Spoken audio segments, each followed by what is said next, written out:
I arrived at my grandson's baptism wearing the best suit I owned, the one my late wife bought me 15 years ago. I parked my old sanitation truck between rows of Mercedes and BMWs. Inside were 150 guests. I had paid $22,000 for everything: the venue, the food, even the gown on my grandson's body. My daughter stopped me at the church doors, glanced at my boots, then whispered, "Dad, you don't really belong here. People are watching. Maybe it's better if you go. We'll talk later." At 72, standing there in front of everyone, I realized I wasn't her father anymore. I was just a wallet. So I swallowed. My pride walked back to my truck and made one phone call. 20 minutes later, their perfect day began to collapse. Welcome to Dad Revenge. Thank you so much for being here and taking the time to watch this video. Before we continue, let me know in the comments where you're watching from and what time it is right now where you are. I love seeing how far these stories travel. Also, please note this story contains fictionalized elements added for entertainment and perspective. Any similarity to actual people or settings is coincidental. What matters here is the message I'm sharing with you. I pulled up to my grandson's baptism in my work truck, the one with Hayes Sanitation Services, painted across both doors in bold green letters. Not exactly subtle. I parked it between a silver Mercedes and a black BMW in the lot of Grace Community Church, and I could already feel the stares. 72 years old and I was nervous. Can you believe that I'd faced down angry customers, equipment failures, and 40 years of running a business, but walking into my own grandson's baptism had my hands shaking. I looked down at my suit. Charcoal gray, single-breasted. Grace bought it for me 15 years ago, back when we celebrated our 30th anniversary at that little Italian place downtown. I remember her smoothing down the lapels, smiling up at me. "You look distinguished, Matthew," she'd said. Distinguished. I tried to hold on to that word as I grabbed the small gift bag from the passenger seat, a silver rattle I'd picked out myself. The church sat in one of those neighborhoods where every lawn looked like it had been manicured with nail scissors. Meridian Kessler, they called it. The kind of place where people checked what you drove before they decided whether you were worth talking to.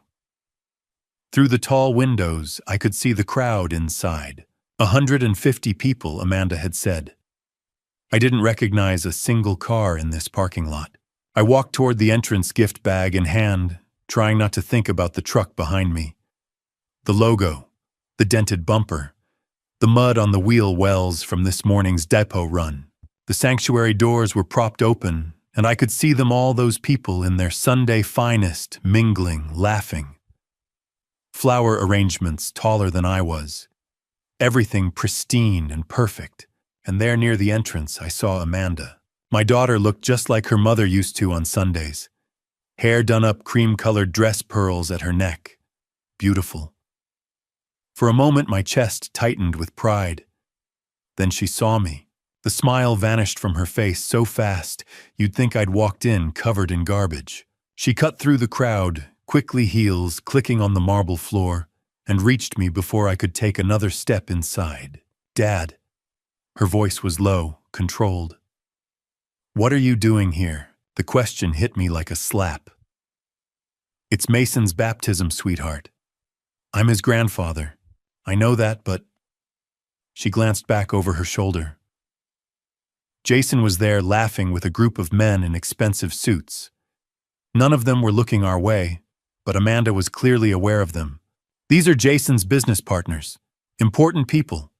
We didn't think you'd actually come." Didn't think I'd come. To my own grandson's baptism. I could see Mason through the doorway, 6 months old, in someone's arms, wearing a christening gown that probably cost more than my monthly truck payment. That gown, I'd paid for it. $1,200 for a piece of white fabric a baby would wear for an hour. "Where do I sit?" I asked. Amanda finally looked at me. Really looked at me. Her eyes moved from my 15-year-old suit to my work boots, cleaned, but still work boots, and then past me to where my truck sat among the luxury cars. "Dad, maybe." Maybe it's better if you just go home. We'll send you photos." The whispers started then. I could feel them more than hear them. 150 people who'd been laughing and chatting suddenly had something more interesting to look at. The man in the old suit, the garbage truck in the parking lot. Yeah, that's his truck. I heard he works in sanitation. Amanda must be mortified. I stood there 72 years old, holding a gift for a grandson I'd paid $22,000 to celebrate. And my own daughter was telling me I didn't belong. Amanda's voice softened, but not in a good way. In that way people use when they're trying to let you down easy. "We really appreciate everything you've done, Dad. The venue, the catering, everything. But you'd be uncomfortable here. These aren't your kind of people. Not my kind of people." I looked past her one more time. Through those doors, I could see the Riverside Event Center's fancy entryway, the champagne fountain being set up for the reception, the ice sculptures. $22,000 worth of not my kind of people. "Thanks for the check, Dad," Amanda said quietly. "You should go." I could have argued. Could have pushed past her and walked into that church. Could have sat in a back pew and watched my grandson get baptized. But you don't make a scene in church. You don't embarrass your family even when they're embarrassing you. So I did what she asked. I turned around, walked back through that lobby with my spine straight past the whispers, past the stairs, past Jason, who finally noticed me leaving and gave this little smirk like he'd won something. My truck looked exactly like what it was, a working man's vehicle in a parking lot full of status symbols. I got in, set the gift bag on the passenger seat, and sat there for a moment. My hands gripped the steering wheel so tight my knuckles went white. I didn't cry. I don't do that much anymore, not since Grace. Didn't curse, though Lord knows I wanted to. I just started the engine and pulled out of that parking lot. And somewhere on that 20-minute drive home, past the nice neighborhoods, past the manicured lawns, back toward my side of town, where people didn't care what you drove or where you worked, something inside me shifted. I'd spent 40 years building Hayes Sanitation from nothing. A single garbage truck and a dream turned into 5 locations, 42 trucks, and enough contracts to keep 3 counties clean. I'd raised Amanda alone after Grace died, working 60-hour weeks so she could have private school, college, everything she wanted.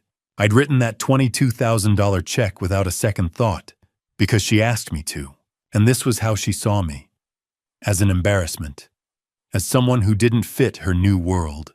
By the time I pulled into my driveway, my modest, paid-off 2-bedroom house on the south side, I'd made a decision. If Amanda wanted to treat me like an ATM, like a checkbook with a pulse, like I existed, only to fund her perfect life, then fine. This ATM was about to shut down. The house looked exactly as I'd left it that morning. Quiet. Empty. Grace's rose bushes blooming pink and white along the back fence like she'd planted them just yesterday instead of 20 years ago. I sat in the truck for a minute after I pulled into the driveway, engine still running, hands still gripping the wheel. The neighbor's dog barked somewhere down the street. A kid rode past on a bicycle. Normal Saturday afternoon in my neighborhood, the kind where people waved at each other and knew your name. Not like that parking lot full of German luxury cars and people who looked at you like you were dirt on their shoes. I killed the engine and went inside. The living room hit me first the way it always did. Grace everywhere. Our wedding photo on the mantle. That picture from our 25th anniversary. Her in that blue dress, she loved me in the same gray suit I'd worn today. She was smiling that smile that could light up a room. I stood there looking at her, and I could almost hear her voice. Treat everyone with dignity, Matthew. No matter who they are or what they do. She'd lived by that. Welcomed everyone into our home like they were family. The garbage men, the lawyers, didn't matter to her. Grace saw people, not their bank accounts. I tried, honey, I said to the photo. But she doesn't see it that way.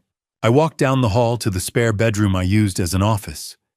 Grace's old desk sat against the wall, the one she'd used to balance our checkbook and write Christmas cards every year. I kept it exactly as she'd left it. Her reading glasses were still in the drawer. I opened the filing cabinet, the one labeled in my handwriting, and pulled out the folder marked Amanda Financial Documents. Inside was everything. Every piece of paper that showed how much I'd given, how much I'd built, how much I'd provided. I spread it all out on the desk. The deed to the house in Broad Ripple. The nice neighborhood where Amanda and Jason lived. 4 bedrooms, 2-car garage, neighborhood pool. I'd bought it as a wedding gift 8 years ago. Told Amanda it was hers. But I'd never signed the deed over. It was still in my name. Had been the whole time. The Lexus lease agreement. $825 a month automatically deducted from my business account. Jason drove that car like he owned it. He didn't own a damn thing. The lease for his office space downtown. That fancy building on Massachusetts Avenue where he held his business meetings with his investors. I owned that building. Bought it 12 years ago as a rental property. Jason's rent, I'd been paying it myself, letting him think his business was covering it. I sat back in Grace's chair and stared at the papers. I owned everything. The house they slept in, the car he drove, the office where he pretended to be a businessman. All of it. Mine. And I'd let them think it was theirs.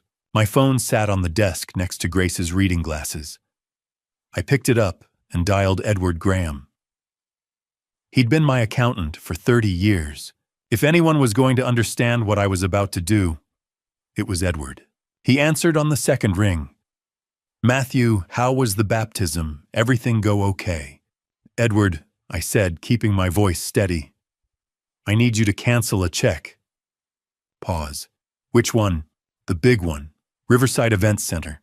$12,500.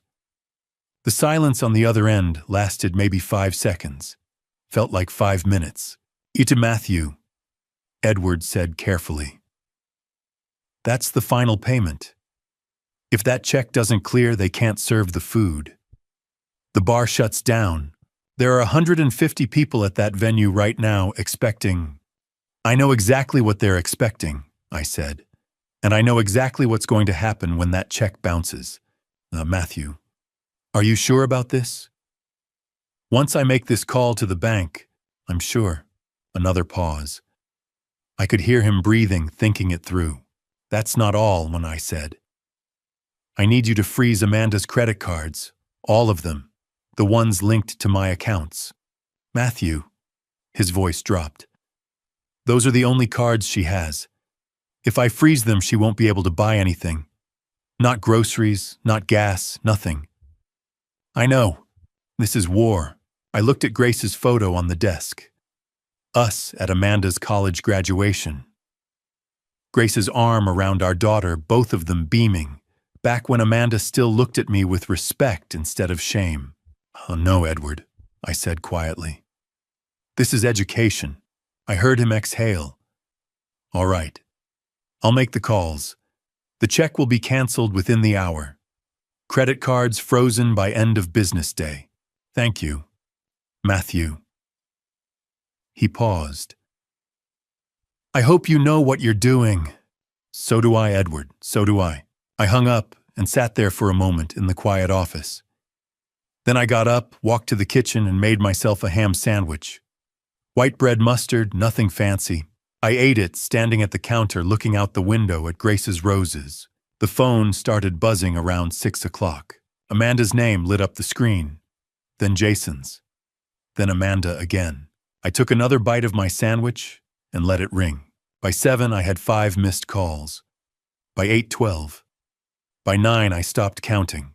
The voicemails piled up. I could see the notification number climbing. Didn't listen to a single one. At midnight, I checked one last time. 22 missed calls. 22 voicemails. I turned the phone face down on my nightstand, set my alarm for 5 a.m. I had trucks running routes tomorrow, business didn't stop, and got into bed. Grace's side was still empty. Always would be. I'd gotten used to that hollow feeling, that space where she used to be. But tonight, for the first time in months, I didn't lie awake, staring at the ceiling. I closed my eyes and slept straight through till morning. Sunday morning, 6 a.m. I woke to my alarm like always. No grogginess, no hesitation. Just the mechanical routine I'd followed for 40 years, feet on the floor bathroom kitchen. I made coffee, first the good stuff Grace used to buy from that place downtown, the one that roasted their own beans. Poured myself a bowl of oatmeal, added a little brown sugar and cinnamon the way she taught me. Set it all on the kitchen table next to the window, where I could see her roses catching the early light. The phone sat in the middle of the table, face down where I'd left it before bed. I knew what was waiting for me when I turned it over. Had known it since yesterday afternoon, when I'd watched those missed calls pile up like snow in a blizzard. But I'd slept on it, wanted to face it fresh with a clear head and a full night's rest behind me. I took a sip of coffee. Hot black, strong enough to strip paint. Then I reached out and flipped the phone over. The screen lit up like a Christmas tree. Notifications everywhere. Messages missed, calls, voicemails. The number in the little red bubble made me blink. 22 voicemails. I sat back in my chair, spooned some oatmeal into my mouth, and hit play on speaker. The first voice came through loud and sharp, cutting through the quiet kitchen like a knife. Heck, you selfish son of a, Jason's voice shaking with rage. Do you have any idea what you just did? Do you have any idea? I chewed my oatmeal, didn't flinch. The timestamp said 6:30 last night. Right about when the venue manager would have pulled him aside with the news. My investors were there. Important people, you destroyed everything. The message cut off. Apparently he'd run out of things to yell. Message 2 started immediately. Amanda's voice, but I barely recognized it. She was crying. Not delicate tears, but the kind of sobbing that comes from somewhere deep. Daddy, please, people are laughing at us. Everyone saw. They all saw. I set down my spoon. Looked out at Grace's roses. Message 3. Jason again, 7:30. This isn't over. You can't just... We'll fix this. We'll make you fix this. You hear me? I took another sip of coffee. Between the messages, my mind filled in what I hadn't seen. What I didn't need to see because I knew exactly how it went down. The Riverside Events Center. All those people in their fancy clothes, champagne glasses in hand, waiting for the reception to start. The manager, Jeffrey. Something I'd signed the contract with him, pulling Jason aside with that look service people get when they have to deliver bad news. Sir, I'm sorry, but there's been an issue with the payment. Jason's face going white. That's impossible. The final check was declined. We've tried contacting the account holder, but, use this. Jason pulling out his wallet, hands probably shaking, trying card after card. Each one coming back declined, declined, declined. The catering staff starting to pack up the food. The bartender closing down the champagne fountain. Guests noticing. Whispers starting. That particular kind of whisper that spreads through a crowd like wildfire. Did you hear the payment bounced? All of it. Apparently, the father-in-law pulled the funding. How embarrassing. Message 10. Jason, 9:15. This isn't over. You can't just... The message ended mid-sentence like he'd gotten too angry to finish. Message 15, 10:30. Amanda again. Just sobbing. Couldn't make out any words at all, just the sound of someone whose world had just collapsed. I finished my oatmeal somewhere around message 15. Message 22 came in at 11:58 last night. Almost midnight. Amanda's voice again. Not even trying to speak this time. Just crying into the phone. The kind of crying that has no words, because there are no words left. Then silence. The voicemail system's automated voice, end of messages. I sat there in my quiet kitchen, Sunday morning light streaming through the window, coffee going lukewarm in my cup. Out back, Grace's roses swayed in the breeze. A cardinal landed on the fence post, bright red against the white pickets. I picked up the phone. Opened the voicemail app. All 22 messages listed there, one after another. Jason, Amanda, Jason, Amanda. back and forth like a tennis match of desperation. My finger hovered over the first one for maybe half a second. Then I selected all, every single message, and I deleted them. One swipe, gone. I poured myself a third cup of coffee, seemed like a 3-cup kind of morning, and walked over to the mantel where Grace's picture sat. Our 25th anniversary. Her in that blue dress, me in my gray suit. Both of us smiling like we'd won the lottery. "And I know what you'd say, honey," I said to her photo. "You'd tell me forgiveness is divine. Turn the other cheek. All that Sunday school wisdom you used to live by." The cardinal outside started singing. Grace always loved cardinals. But sometimes, I continued, love means letting them fall. Letting them learn the hard way because the easy way didn't stick. I stood there another minute just looking at her. God, I missed her. Missed her wisdom, her kindness, her ability to see the good in people even when they didn't deserve it. But Grace wasn't here anymore. And the lesson Amanda needed to learn. She wasn't going to learn it from gentle words and second chances. I drained the last of my coffee, rinsed the cup in the sink, and looked at the clock. 6:45. I had routes to plan for Monday, trucks to schedule, a business to run, 42 vehicles, 5 locations, 3 counties worth of contracts. Hayes Sanitation didn't stop for family drama. But something in my gut told me this Sunday wasn't going to stay quiet for long. I was pouring my second cup of coffee when the pounding started, 10:30 Sunday morning. The sound was so loud it rattled the kitchen window. Not a knock, a demand. I set the coffee pot down, carefully wiped my hands on a dish towel, and walked to the front door. Through the peephole, I could see them both, Jason fist raised to pound again, and Amanda standing just behind him. Her mascara had run. His shirt was the same one from yesterday, wrinkled and stained. Neither of them had slept. I opened the door. Jason didn't wait for an invitation. He pushed past me into the living room, Amanda trailing behind with red, swollen eyes. "What the hell were you thinking?" Jason's voice cracked with rage. "Do you have any idea what you—" "I know exactly what I did," I said calmly, closing the door. Amanda's voice broke. "Dad, everyone was laughing at us. Everyone saw." I turned to her. "Where were my friends yesterday, Amanda?" "Oh, that's right. There wasn't room for me. This is ridiculous." Jason stepped forward, jabbing a finger at me. "You need to fix this. Call the venue. Pay them." "I'm not fixing anything. You humiliated us in front of my business partners." I met his eyes. "Your business partners, Jason, you don't have a business." His face went crimson. I let the first bomb drop, my voice even and measured. "That house you're living in, it's mine. The deed has my name on it. Always has."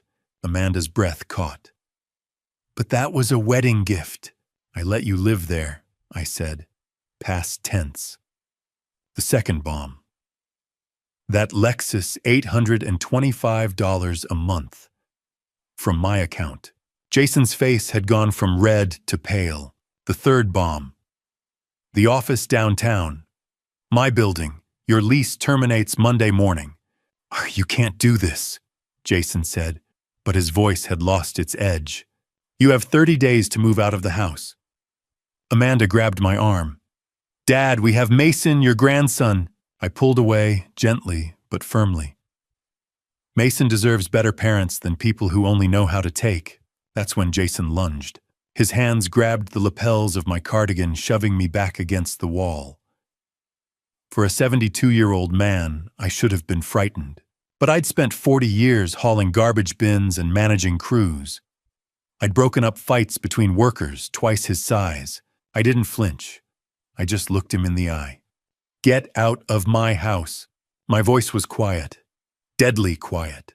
Something in my tone must have registered, because Jason's hands loosened.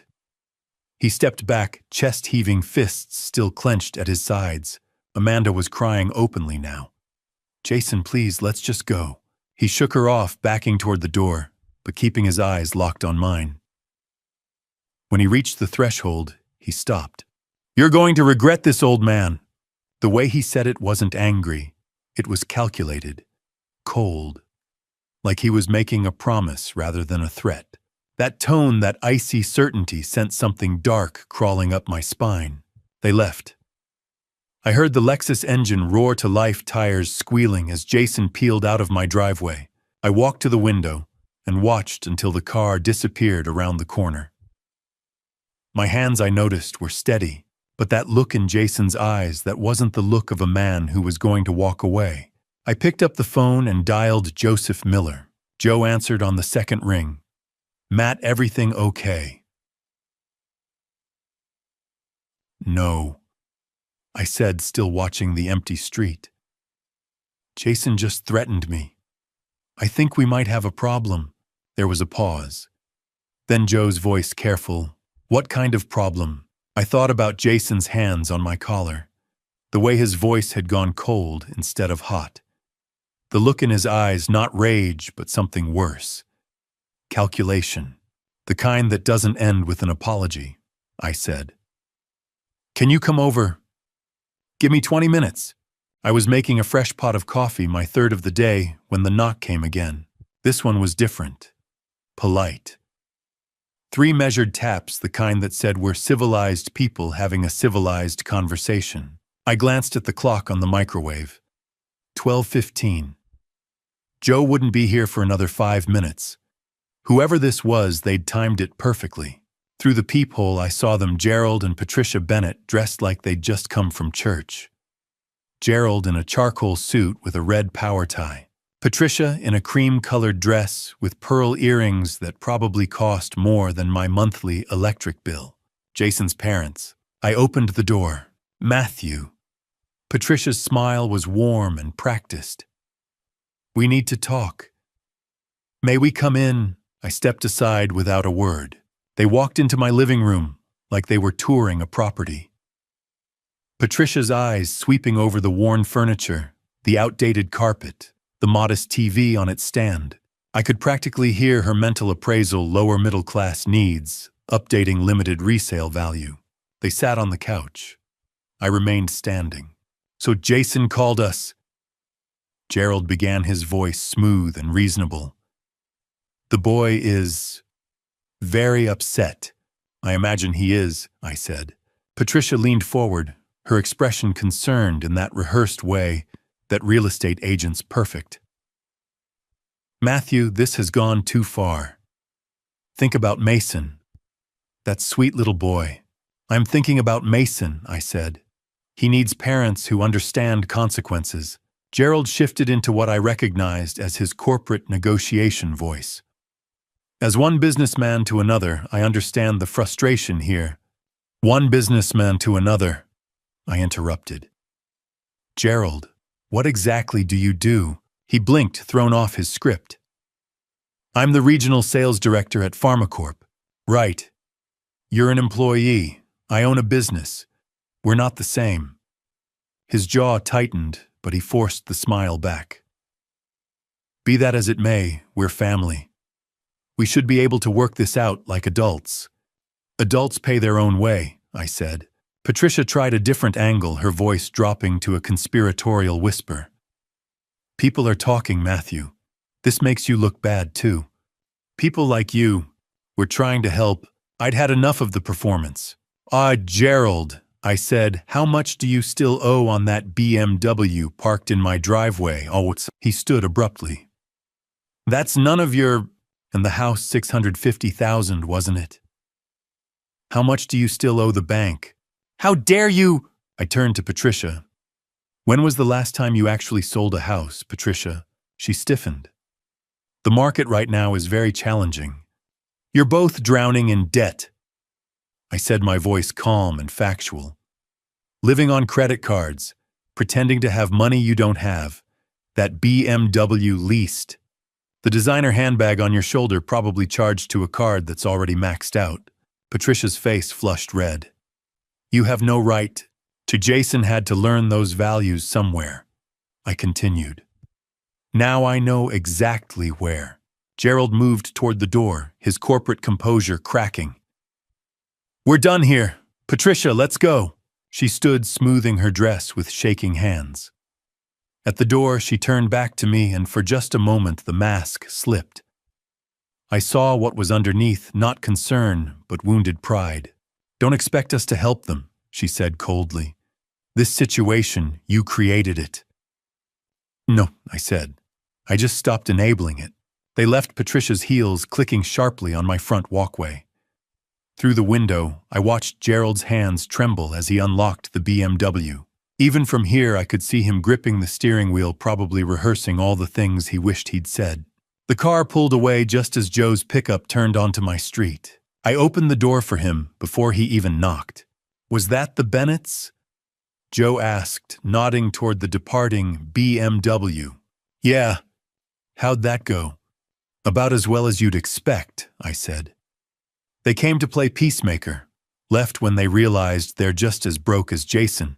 Joe followed me into the kitchen. I poured 2 cups of coffee and slid one across the counter to him. "So where does that leave things?" he asked. I sat down heavily at the table. "Jason's got no safety net now. No parents to bail him out. No money of his own. I've cut off everything."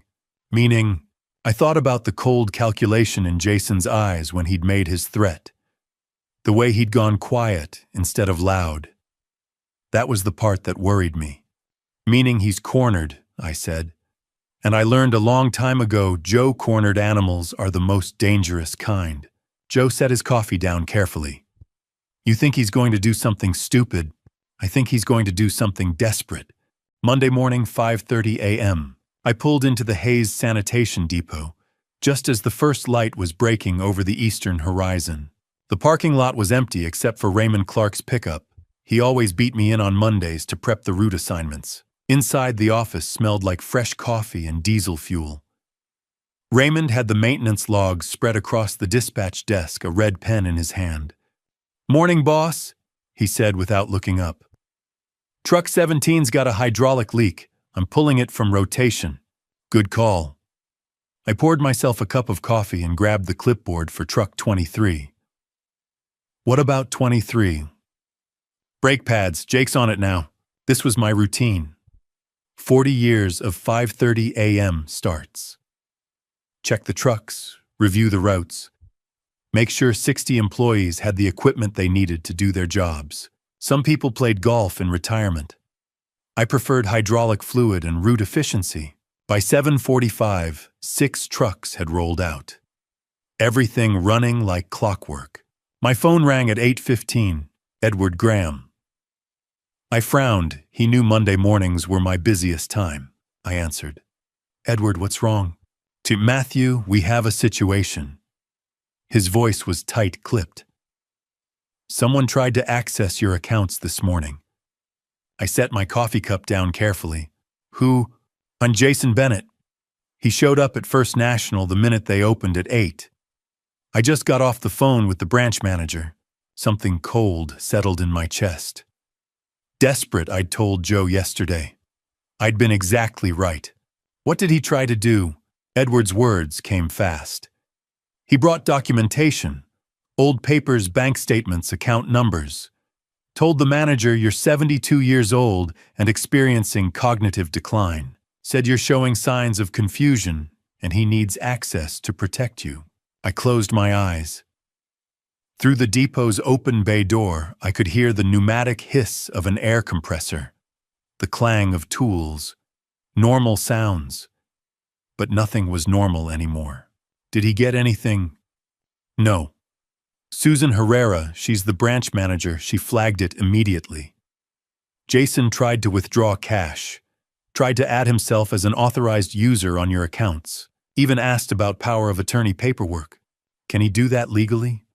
He tried, Edward said. But you're the primary account holder. They need your signature, your authorization, which is why Susan called me instead of processing anything. Matthew, this is escalating fast.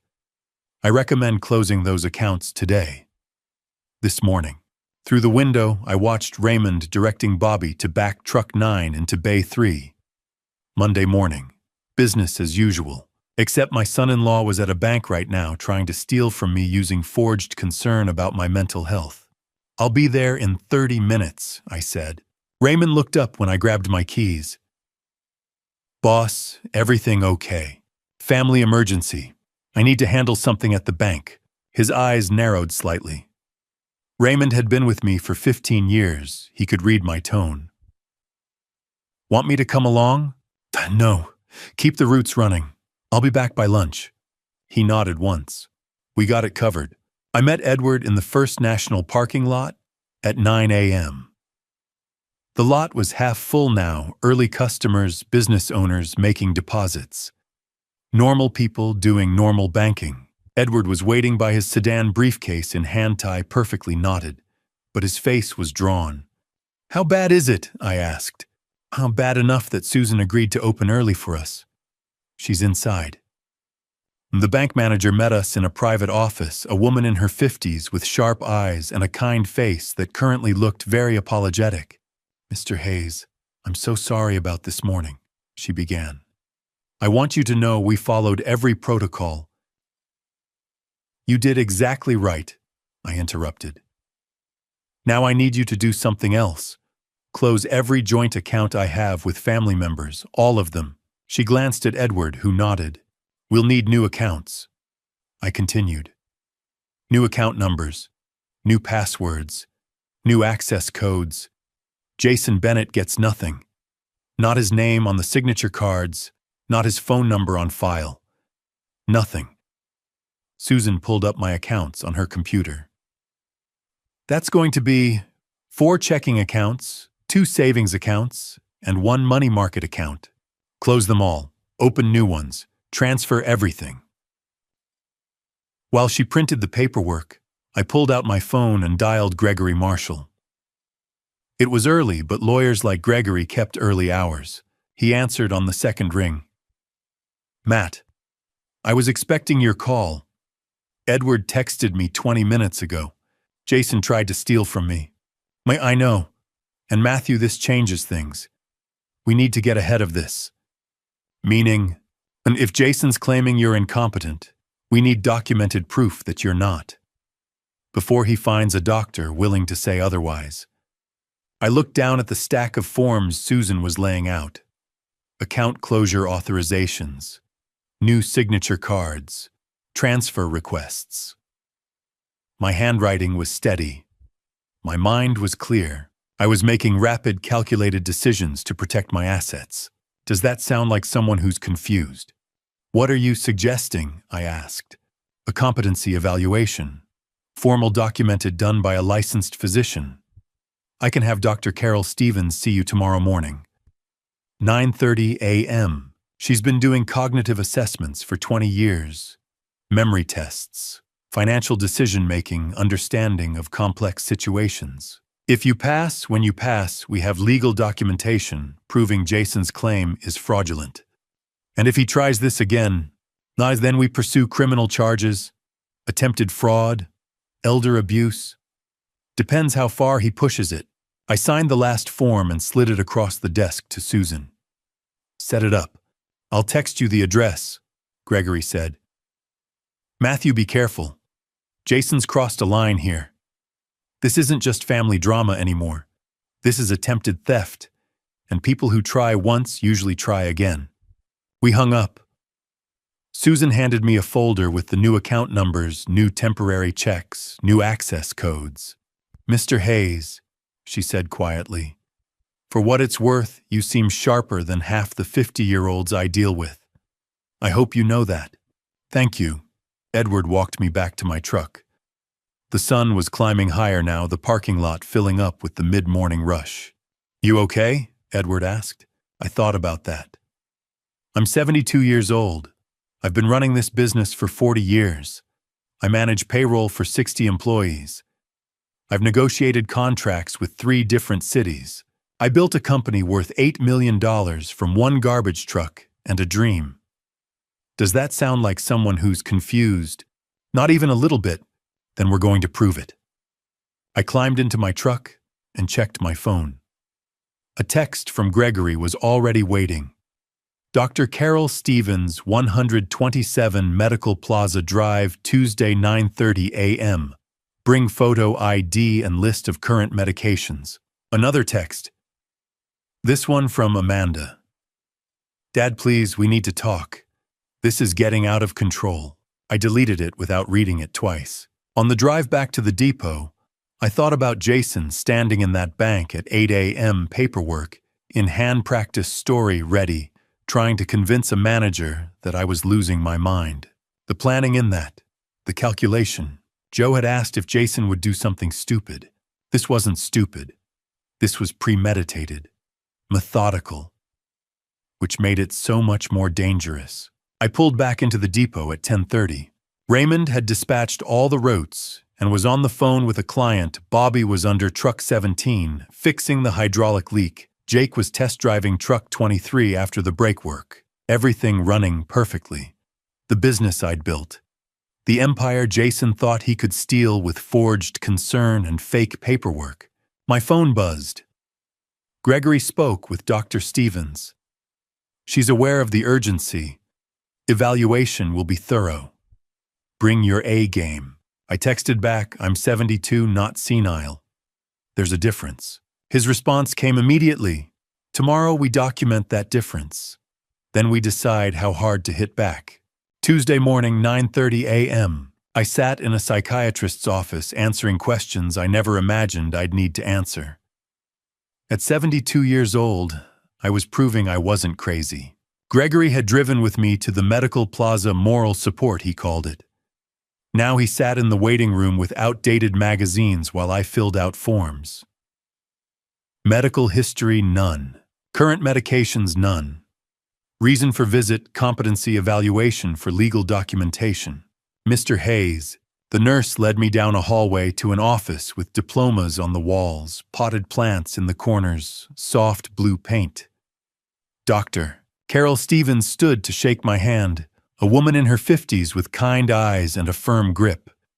Mr. Hayes, I understand you need a cognitive competency assessment.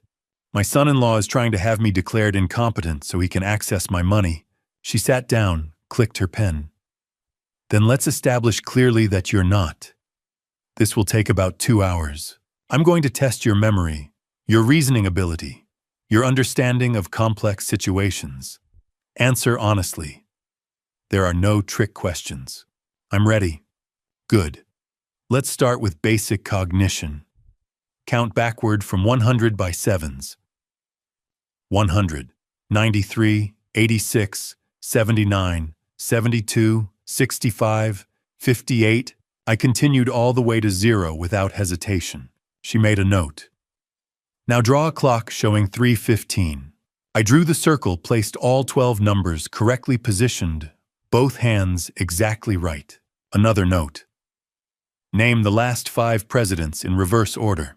I listed them without pausing. On tell me about your business. This one was easy. Hayes Sanitation Services. I started 40 years ago with 1 truck and a contract with the south side of town. Now I run 42 trucks. Service 3 cities, employ 60 people, and generate about $3 million in annual revenue. We handle residential pickup, commercial contracts, and special waste removal. Dr. Stevens typed steadily. That's quite detailed. Walk me through a typical decision you make in a week. Last Monday, I pulled truck 17 from rotation because of a hydraulic leak.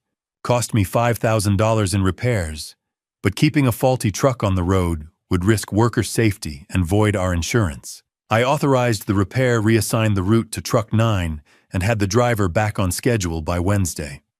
Executive function intact, she murmured, still typing. Now let's talk about the situation with your daughter. I explained it all. The baptism, the rejection at the church door, canceling the check, cutting off the credit cards. So some people would call that retaliation, she said carefully. How would you respond? I'd call it education. My daughter needed to learn that respect can't be bought, that actions have consequences. Do you love your daughter? The question caught me off guard. For the first time, my voice wavered. More than anything. That's why I'm doing this. Dr. Stevens set down her pen and looked at me directly. Do you have any intention of harming yourself or others? No, ma'am. I intend to live long enough to see my grandson grow up right. She typed for another minute, reviewed her screen, then signed a form and stamped it with her notary seal. Mr. Hayes, you're sharper than most 40-year-olds I evaluate. Your memory is excellent. Your reasoning is sound. Your judgment is appropriate. There is absolutely no evidence of cognitive decline, dementia, or impaired decision-making ability. She handed me the certificate official, dated notarized. Keep this safe. I have a feeling you're going to need it. I folded it carefully and put it in my wallet next to my driver's license and the photo of Grace I'd carried for 15 years. Thank you, Doctor. Yeah, Mr. Hayes. She stood. Whatever your son-in-law is planning, you're not defenseless. That document proves you're in full control of your faculties. Use it wisely. Gregory was on his phone in the waiting room when I walked out. He looked up, saw my face, and smiled. You passed. Wasn't even close. I showed him the certificate. He photographed it with his phone. I'm sending a copy to myself and Edward. If Jason tries anything else, we have proof his claims are fraudulent. That opens him up to elder abuse charges, attempted fraud, maybe even extortion, depending how far he pushes. We walked to my truck. The parking lot was filling up with mid-morning appointments. Normal people with normal medical issues, not people proving they weren't senile to protect themselves from their own families. I was unlocking the door when my phone buzzed. Unknown number. I almost didn't check the voicemail. I wish I hadn't. The voice was smooth, professional, practiced. Mr. Hayes, this is Dr. Preston Hale. I specialize in geriatric care. Your family has expressed some concerns about your health. I'll be stopping by soon to conduct an in-home assessment. Please don't be alarmed, this is purely precautionary. It's important we ensure you're safe and well cared for at your age. I stood there in the parking lot, phone pressed to my ear, and played it again. That false concern, that patronizing tone. Your family has expressed concerns. Jason had found his doctor. I looked down at the competency certificate in my wallet, then back at my phone. So, I said quietly. We might have a bigger problem than we thought. Wednesday morning, a process server knocked on my door. He was young, maybe 25, holding a clipboard and looking uncomfortable. Matthew Hayes, that's me. But you've been served. He handed me an envelope and left before I could respond. I closed the door and opened it at my kitchen table. Legal complaint. Jason Bennett versus Matthew Hayes. The words jumped out at me: elder abuse, mental incompetence, undue influence. Jason was suing me, asking the court to freeze my accounts and appoint him as my conservator. I drove straight to Gregory's office. He read the complaint, shook his head, and dropped it on his desk like it was contaminated. This is weak. Legally speaking, it's garbage. Can he win? Not a chance. Especially since you saw Dr. Stevens. We have documentation. He circled the court date with a red pen. 2 weeks from tomorrow, Friday morning. Judge Williams is fair, but no nonsense. He'll see through this fast. What do I do until then? Nothing. Let me handle it. Jason's backed himself into a corner here, filing a frivolous lawsuit that's going to cost him. 2 weeks later, Friday morning, I sat in a small courtroom at the county courthouse. The room smelled like old wood and stale coffee. Gregory sat beside me in his navy suit, briefcase, open documents organized. Across the aisle, Jason sat with a lawyer in a cheap suit who kept adjusting his tie nervously. Jason wouldn't meet my eyes. The judge entered, a woman in her 60s with steel gray hair and sharp eyes. We all stood. Be seated, let's move this quickly. Judge Williams opened the file. Mr. Bennett, your petition claims Mr. Hayes is mentally incompetent. Jason's lawyer stood, cleared his throat. Yes, Your Honor. Mr. Hayes is 72 years old. He works in sanitation. He's made erratic financial decisions, canceling payments, cutting off family members. The judge looked at me. Mr. Hayes, you seem pretty lucid to me. I feel pretty lucid, Your Honor. Mr. Marshall, your response. Gregory stood calm and confident. Your Honor, My client is sharper than most people half his age. He slid Dr. Stevens's evaluation across the bench, dated 2 weeks ago, notarized thorough. Then bank records showing organized, careful financial management. The judge reviewed the documents for 30 seconds. That was all it took. So, Mr. Hayes, why did you cancel the check your daughter mentioned? I stood. My daughter told me I didn't belong at my grandson's baptism, Your Honor. After I'd paid for everything, I decided if she was ashamed of me, she could pay for her own life. The judge nodded. Sounds like a rational decision to me. She looked at Jason's lawyer. Petition denied. Mr. Hayes is clearly competent. Then she looked directly at Jason, and her voice went cold. Mr. Bennett, file one more frivolous lawsuit, and I'll hold you in contempt personally. Do you understand? Yes, Your Honor, Jason mumbled. The gavel came down. Next case. Jason stood abruptly and left without looking back. Outside the courthouse, Gregory shook my hand. That went exactly as expected. You're legally protected now. Jason can't claim incompetence. We have court documentation proving otherwise. So it's over. This part is. He glanced toward the parking lot where Jason was climbing into a borrowed sedan. But Matthew, be careful. Men like Jason don't take losing well. I watched the car pull away. Jason's hands were white-knuckled on the steering wheel. Gregory headed back to his office. I walked to my truck alone. That's when Jason passed me. He didn't say a word. Just looked at me with those cold eyes, the same look from Sunday. Calculated. Empty. I stood there watching him drive away, and something twisted in my gut. This wasn't over. I climbed into my truck and dialed Joseph Miller. Joe, it's Matt. Can you keep an eye on my house tonight? I've got a bad feeling. What kind of bad feeling? I thought about Jason's eyes, about the voicemail from Dr. Hale, about how every legal avenue had just been closed off, the kind that says a man with nothing to lose is the most dangerous kind. Joe was quiet for a moment. I'll swing by after dinner. Keep your doors locked. I will. I hung up and sat in the truck engine idling, watching the courthouse empty out. Lawyers in suits, families with custody battles, normal people with normal problems. I just won a legal victory.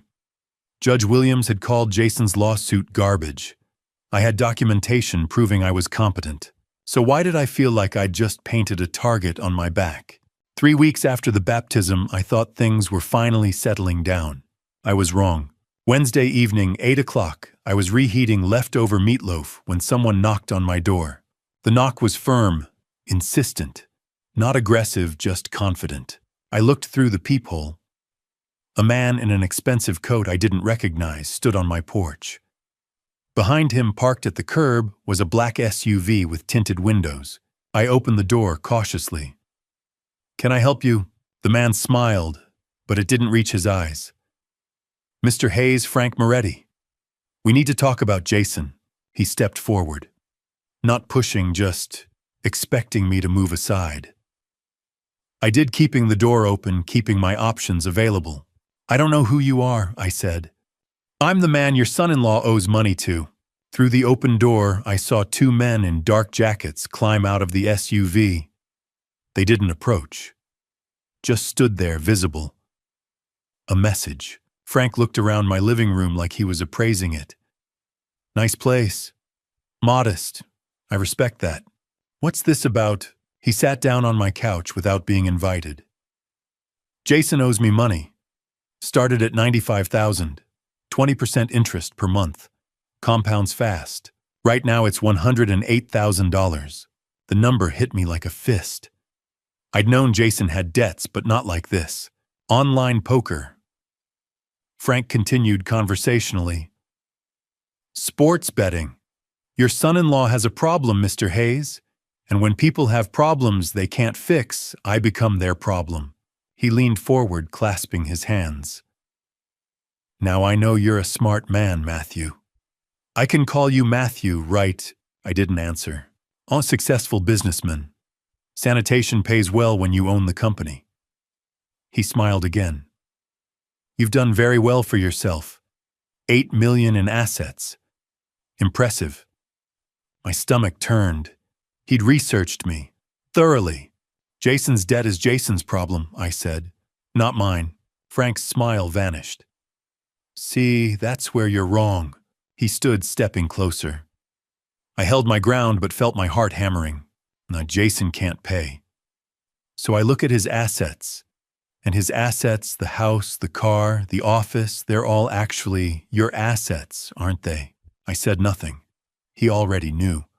Smart men protect their families, Matthew. Your daughter, your grandson. He let that hang in the air.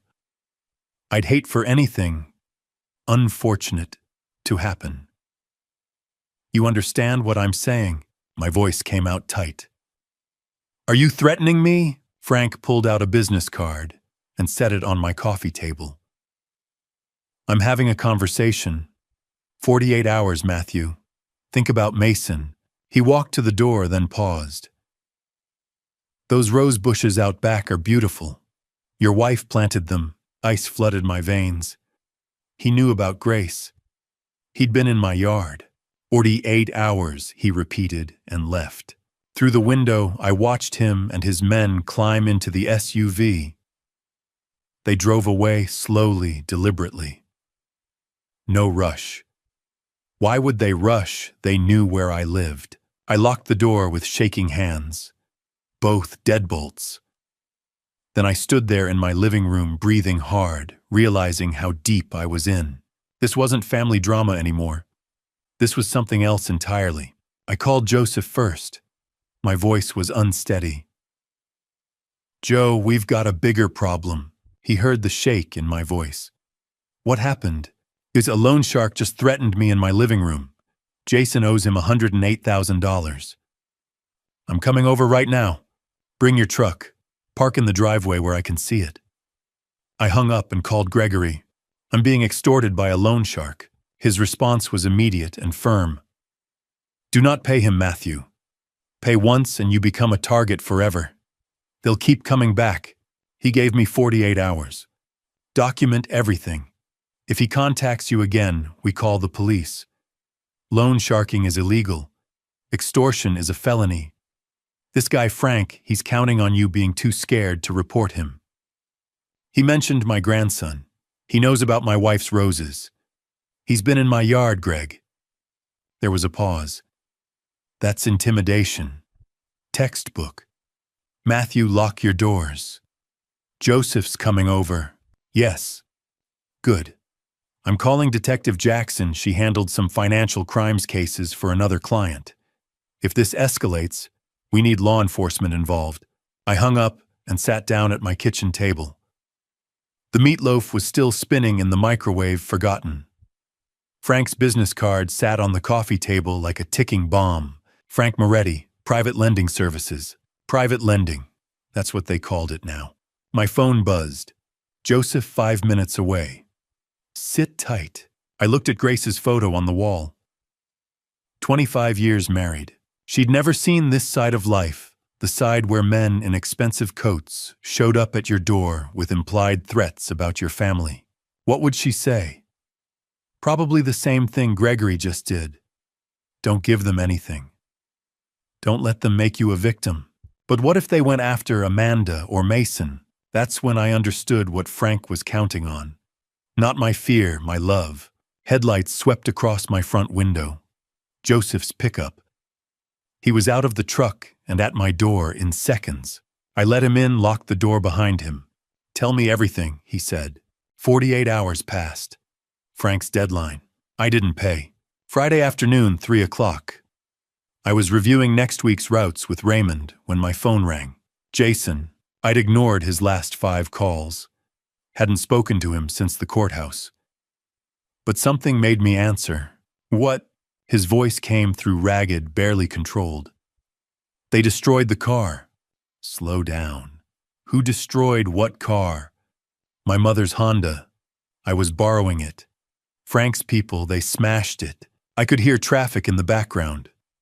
He was outside somewhere, probably standing next to the wreckage. All 4 windows, Jason said, his voice climbing. Tires slashed. They spray-painted the hood. Cold dread settled in my chest. What did they paint? Time's up, in red. Big letters across the whole hood. I heard real terror in his voice. Not anger, not manipulation. Terror. Dad, they're serious. They're going to hurt me. You made a deal with dangerous people, I said. That's on you. They know where Amanda works. His voice cracked. They know what time Mason gets dropped off at daycare. My blood went cold. Are you threatening my daughter? I'm not threatening anyone. They're threatening Dad. Please, they're going to... Going to what? His voice broke completely. Hurt us. Hurt them. I don't know. They said next time it won't just be a car. I heard him crying. Actually crying. In all the years I'd known Jason, I'd never heard that. $108,000, he said. You have that.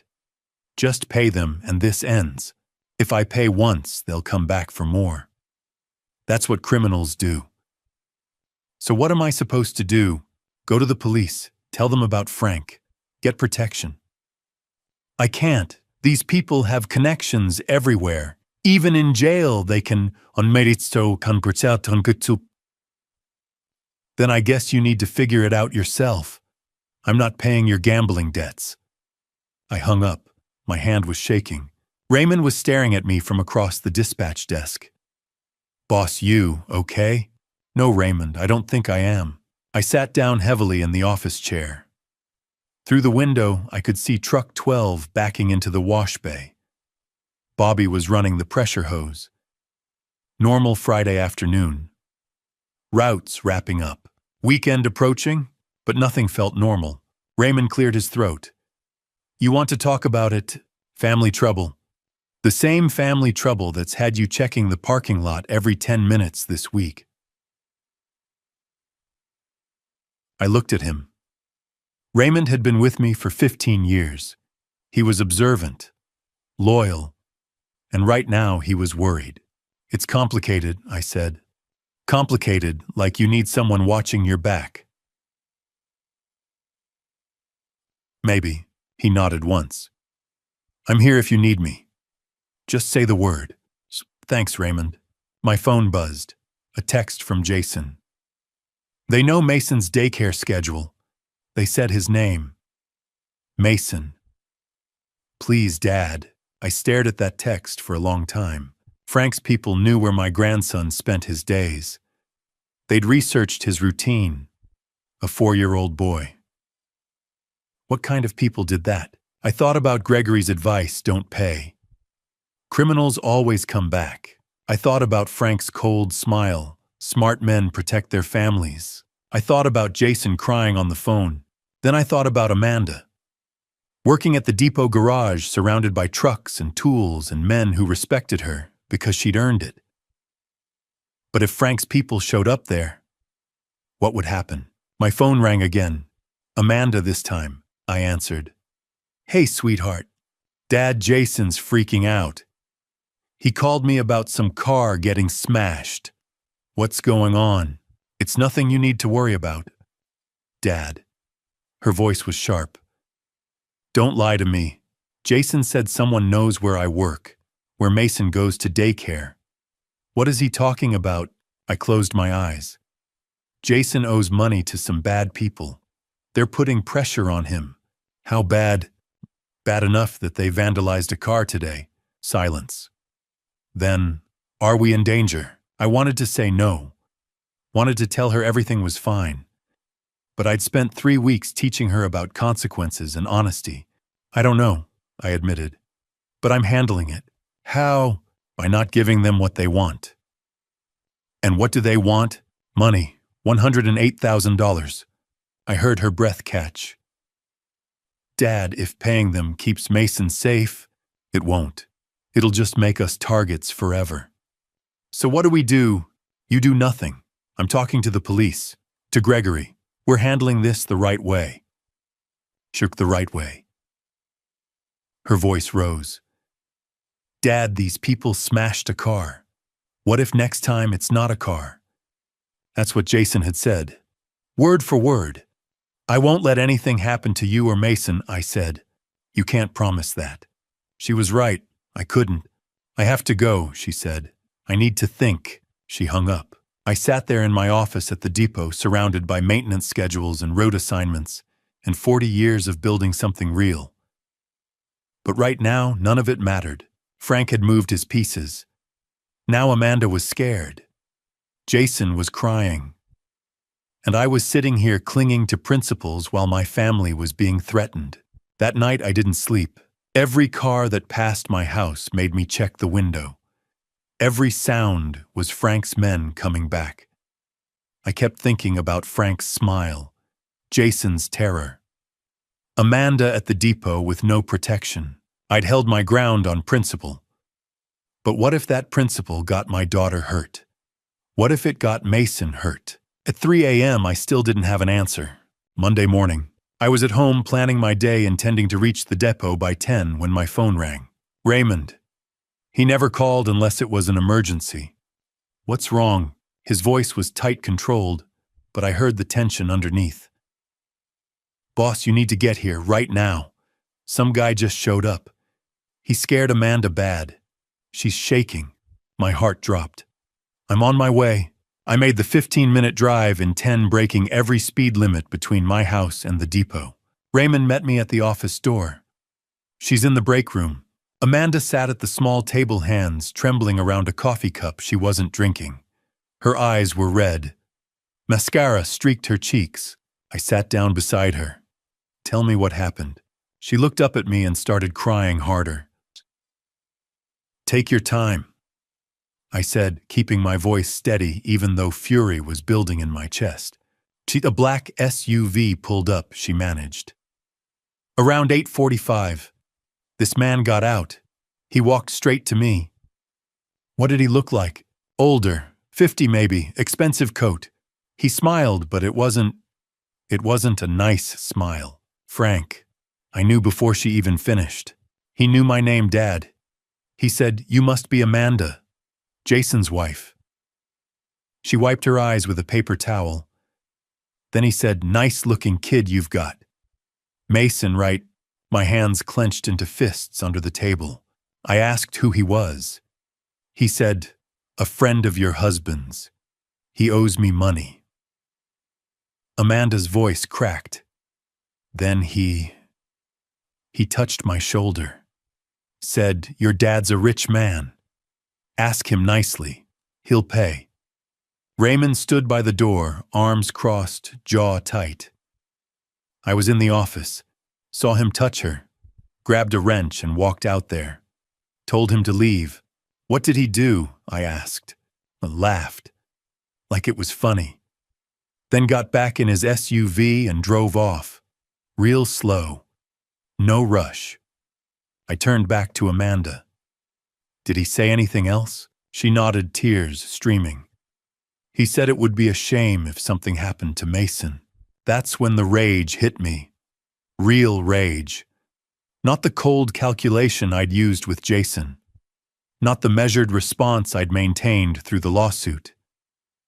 This was different. This was someone threatening my grandson, my daughter. His name is Frank Moretti, I said. Jason owes him $108,000. Amanda's mouth fell open. $100,000 for what? Gambling, online poker, sports betting, for years, apparently. Her face crumpled. Jason told me those were business loans, investments. The lies ran so deep she hadn't even known. I pulled out my phone and called Gregory. Frank Moretti just threatened my daughter at her workplace, touched her, mentioned my grandson by name. This has gone too far. I'll file for a restraining order today, Gregory said immediately. Get Amanda to write down exactly what he said word for word. We'll need it for the filing. Do it. I hung up and looked at Raymond. She doesn't work alone anymore. Someone's with her at all times. Already planned on it, boss. I turned to Amanda. You're not going back to Jason. She looked at me surprised. What? Pack a bag. You and Mason are staying with me until this is over. Dad, I can't just... Yes, you can. Frank knows where you work. He probably knows where you live. You're not safe there. But Jason created this mess. He lied to you about the money. He put you and Mason in danger. You don't owe him anything. She sat there processing. 4 weeks ago, she'd told me I didn't belong at her son's baptism. Now she was sitting in my break room terrified, realizing everything her husband had told her was a lie. I trusted him, she whispered. I know. He said the money was for business, that we were building something. He was building debt, that's all. She put her face in her hands and cried. Not the angry tears from the church. Not the defensive tears from the confrontation at my house. These were different. These were the tears of someone whose world was falling apart. I put my hand on her shoulder. Come home, Amanda, both of you. We'll figure this out. She nodded, still crying. That night, Joseph came over. We sat in my kitchen with cold coffee, the clock on the wall ticking past 9 p.m. Amanda was upstairs in her old bedroom, Mason asleep in the portable crib I'd borrowed from Raymond. If you pay, Joseph said carefully, they'll own you forever. You'll never be free of them. I looked at Grace's photo on the wall. 25 years she'd been gone, but I still saw her in every corner of this house. Still heard her voice. Protect your family, Matthew. That's what matters. And if I don't pay, I asked.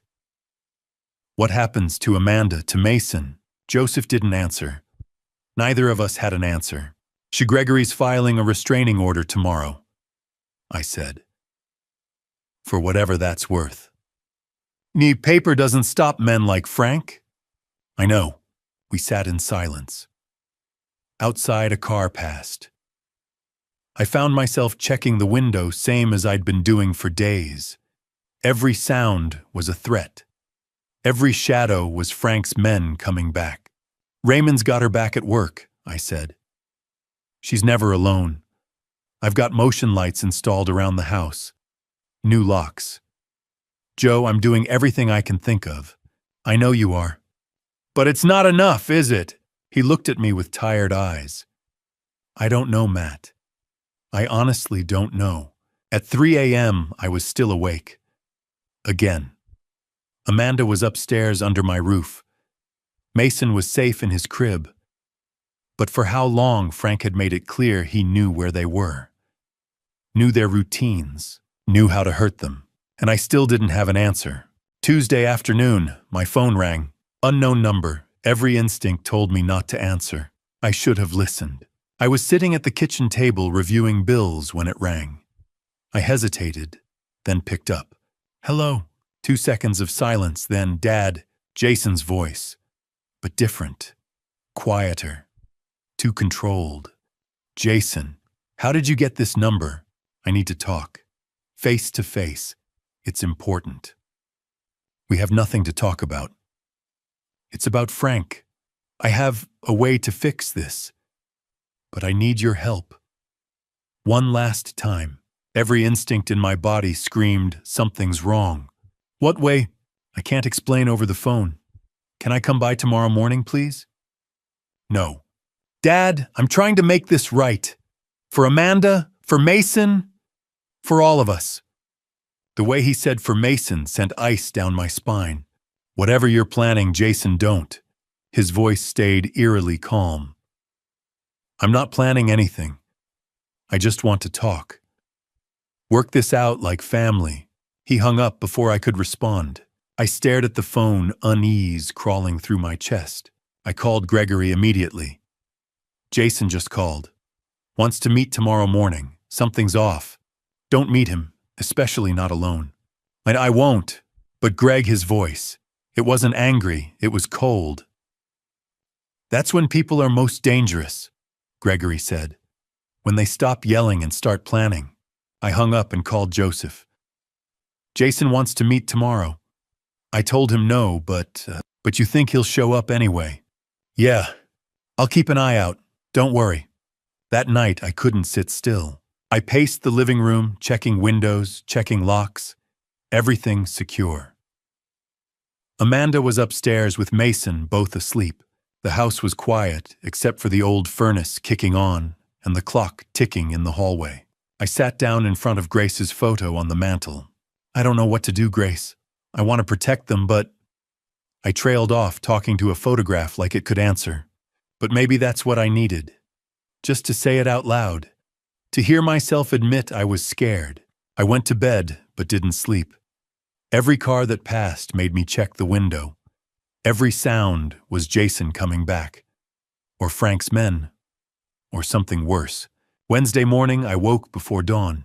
Made coffee, took a shower, got dressed, ate toast at the kitchen table while reading yesterday's newspaper I'd forgotten to finish. Normal routine, normal Wednesday, nothing to worry about. Except Jason's voice kept echoing in my head. That unnatural calm.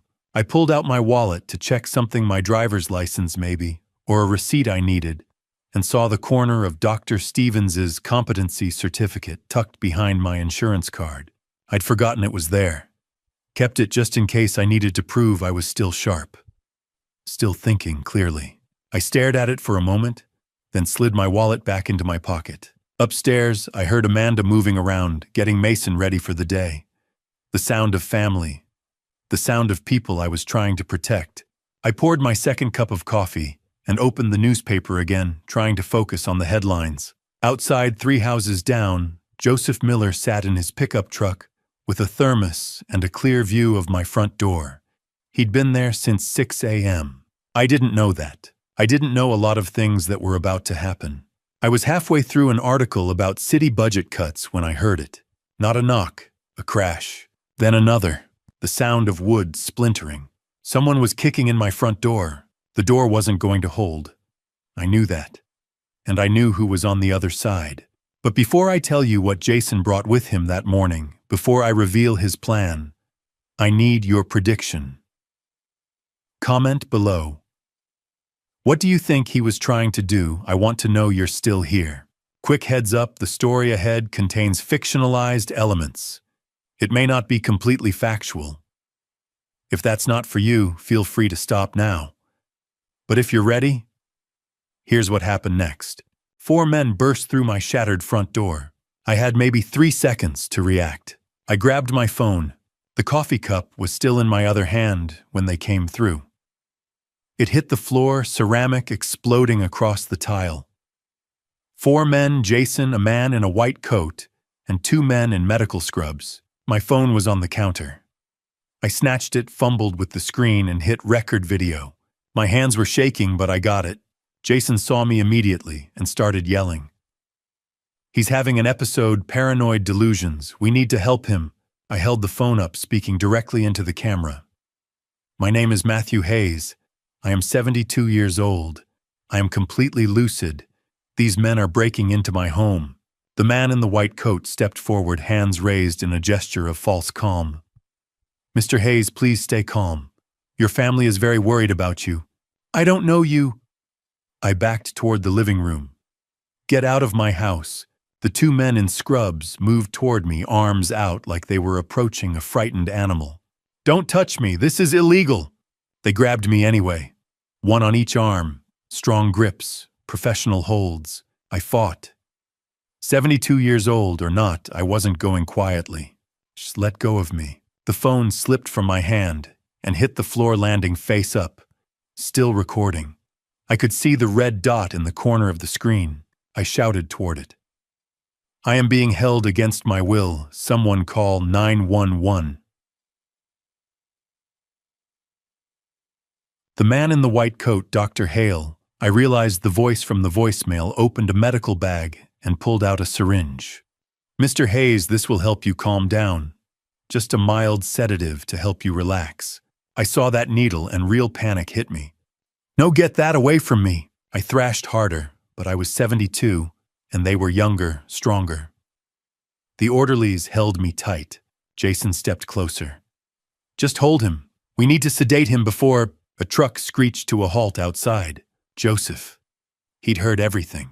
Then from a distance, growing louder sirens, everyone froze. Jason's face went white. No, no, no, no. Dr. Hale's calm mask shattered. We need to leave. Now. The orderlies released me. I staggered, caught myself on the back of the couch, gasping for air. Red and blue lights flashed through the broken doorway. Police, everyone step outside with your hands up. 4 officers poured through the door, weapons drawn. On the ground, hands behind your head now. All 4 men hit the floor. The sound of handcuffs clicking echoed through my living room. Jason was shouting something. His face pressed against my carpet, but I couldn't hear over the blood pounding in my ears. An officer approached me, holstering her weapon. Sir, are you injured? I looked down at my arms. Bruises already forming where the orderlies had grabbed me.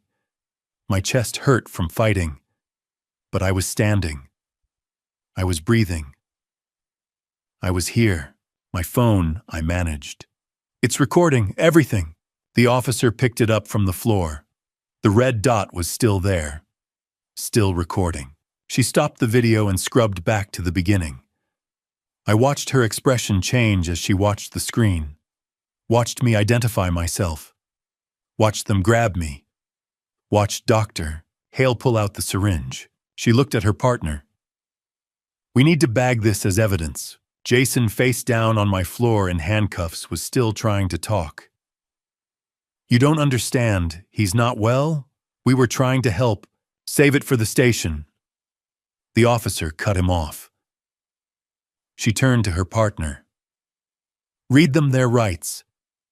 Joseph burst through the door, eyes wild. Matthew, are you... I'm okay. I said, though my voice was shaking so badly I barely recognized it. You called them. I heard the door break. Called immediately. He looked at the 4 men being hauled to their feet. Jesus, Matt. If I'd been 5 minutes later... He didn't finish. Didn't need to. Dr. Hale was speaking now, his voice measured and professional even in handcuffs. Officers, I'm a licensed physician conducting a psychiatric evaluation. This is all a misunderstanding. We'll sort it out at the station, another officer said flatly. They started moving the 4 men toward the door. Jason looked back at me over his shoulder, and the hatred in his eyes was pure and absolute. What? You set me up! He screamed as they dragged him out. This was a trap. I said nothing. Just watched them load him into the back of a patrol car. The officer who'd found my phone turned to me. Mr. Hayes, we're going to need you to come to the station to give a statement. That video is crucial evidence. I nodded, mute. Can you drive yourself, or do you need a ride? I looked at my shattered door, the broken coffee cup, the marks on the floor where they'd held me down. My hands were still trembling. I'll take him, Joseph said, his hand on my shoulder. The officer nodded. Come down as soon as you're ready. Ask for Detective Jackson. She'll be handling the case. They left, taking the 4 men with them. The sirens faded into the distance, and suddenly my house was quiet again. Just me and Joseph standing in the wreckage of my living room. You saved my life, I said. He didn't answer. Just pulled me into a hug, and for the first time since this whole nightmare started, I let myself shake. The police station smelled like burnt coffee and floor cleaner. I sat in a small room with a metal table and a recording device telling my story from the beginning. Detective Jackson, a woman in her 40s with sharp eyes and a notepad, listened without interrupting. Gregory sat beside me there for legal support, but mostly silent. Mr. Hayes, I need you to walk me through everything, she said. Start from the beginning. So I did. The baptism. Amanda telling me I didn't belong. Canceling the check. Watching the reception collapse from 30 people away. The bank fraud attempt. The frivolous lawsuit. Judge Williams dismissing it in under 5 minutes. Frank Moretti showing up at my house. The threats. The destroyed car. Frank confronting Amanda at the depot. Jason's eerily calm phone call yesterday. The setup, and then this morning. The door breaking. 4 men. The syringe. Joseph's truck screeching to a halt. The sirens. Detective Jackson typed steadily throughout. When I finished, she turned her laptop toward me. "Let's watch the video." There I was on the screen. Coffee cup falling, grabbing my phone, speaking clearly into the camera. "My name is Matthew Hayes. I am 72 years old. I am completely lucid." Jason yelling about delusions. Dr. Hale's fake calm. The orderlies grabbing me. The syringe. My voice shouting toward the camera. "I am being held against my will." Detective Jackson stopped the video. "This is extremely serious. Unlawful restraint, assault, conspiracy to commit kidnapping. With this evidence, Jason Bennett is looking at 5 to 7 years minimum." "What about the fake doctor?" Mo Gregory asked. "We're verifying Preston Hale's credentials now. If he's unlicensed, we add fraud and impersonating a physician. The two orderlies, Marcus Webb and Gerald Stone, are cooperating. They claim they thought it was a legitimate psychiatric transport." "And Frank Moretti?" I asked. Detective Jackson's expression hardened. "Tell me everything about him." I explained the debt, the threats to my family, the car vandalism. Frank mentioning Mason by name at the depot. She wrote it all down. "We'll investigate him independently. Loan sharking, extortion, witness intimidation. If we can build a case, we'll pursue charges." The statement took over 2 hours. Every detail documented, every threat recorded. When we finally finished, it was 6:30 in the evening. I stood exhausted. My arms ached where the orderlies had grabbed me. My chest hurt from adrenaline that still hadn't fully left my system. Detective Jackson stood and shook my hand. "Mr. Hayes, you're very fortunate your friend was watching your house. That video saved your life." "I know." Gregory and I walked out to the waiting area. That's when I saw her. Amanda sat in a plastic chair, Mason asleep in his car seat beside her. Her makeup was streaked. Her eyes were swollen. She looked destroyed. She stood when she saw me. "Dad!" "Let's talk over there," I said, nodding toward a quieter corner. She picked up Mason's car seat and followed. I'm sorry," she said immediately, tears starting again. "About everything. The church, Jason, all of it. I didn't know he was going to—" Her voice broke. "I swear I didn't know." "But you knew what kind of man he was, Amanda. You just didn't want to see it." She nodded, crying harder. I pulled an envelope from my jacket. Gregory had prepared it this afternoon, while I gave my statement and handed it to her. She opened it with shaking hands. Inside, an updated will. A trust for Mason with me as trustee until he turned 25. Amanda named as backup trustee. She read it confused. "I don't understand." "What about me?" "Oh, you're in it, as Mason's guardian. The money is for him, not you."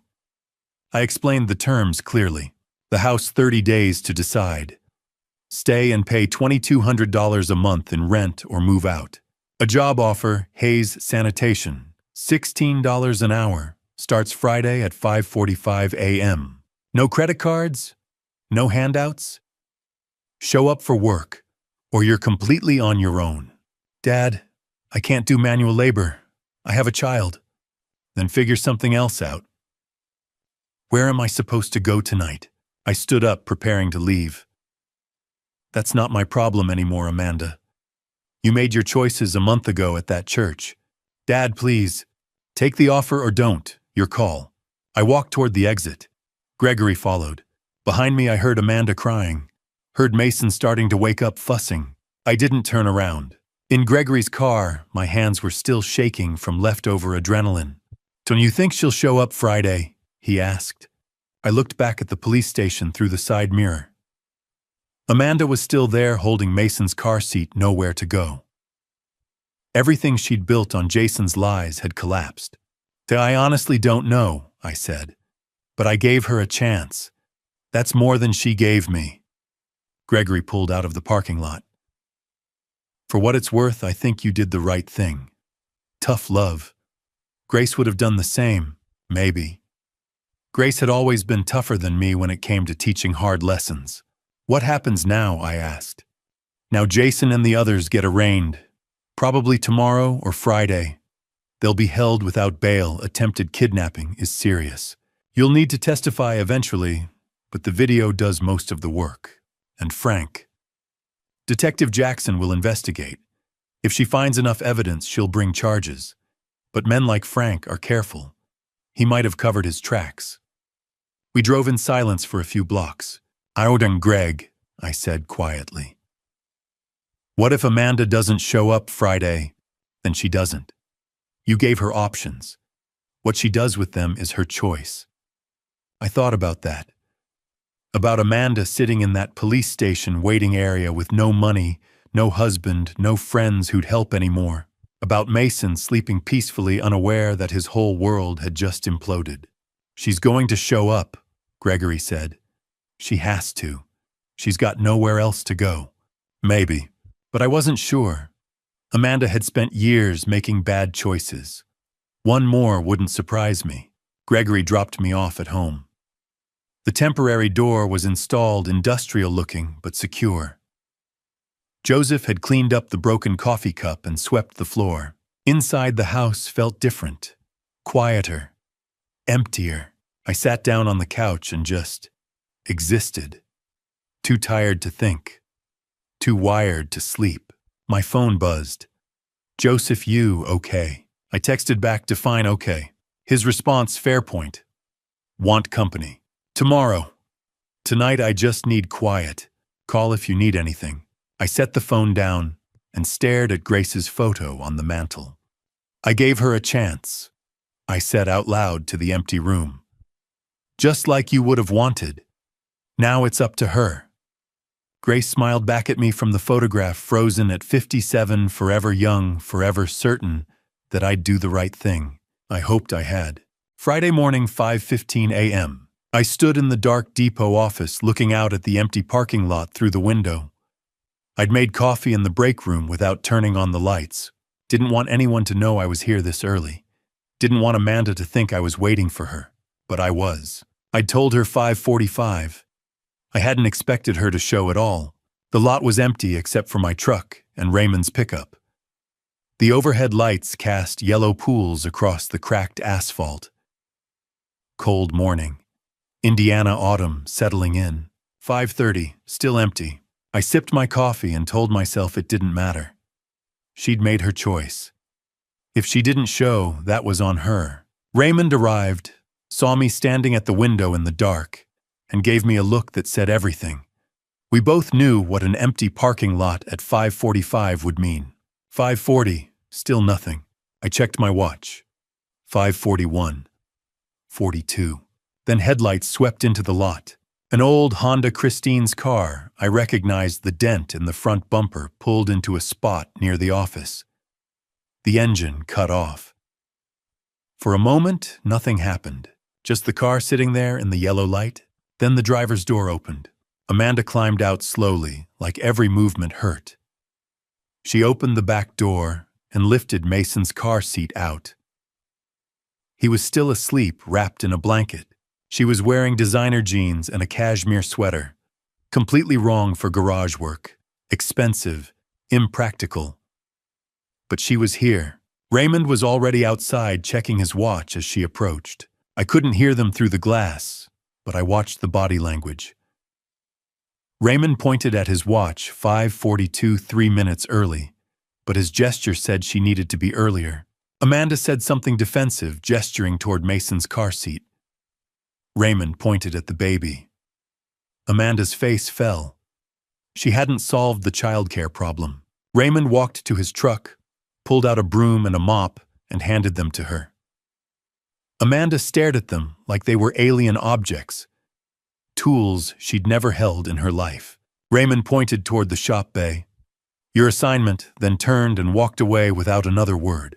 Amanda stood alone in the parking lot, holding a broom and mop, a car seat at her feet, with a sleeping baby inside. For a long moment, she didn't move, Just stood there under the yellow lights looking down at the cleaning supplies. Then she glanced toward the office window, saw my silhouette. I didn't wave, didn't move, didn't acknowledge her. Just stood there watching. She took a deep breath. I saw her shoulders rise and fall, picked up the broom and mop, grabbed Mason's car seat, and walked toward the shop. 6:30 a.m. I watched her through the shop bay windows. She was sweeping the concrete floor, but her technique was all wrong.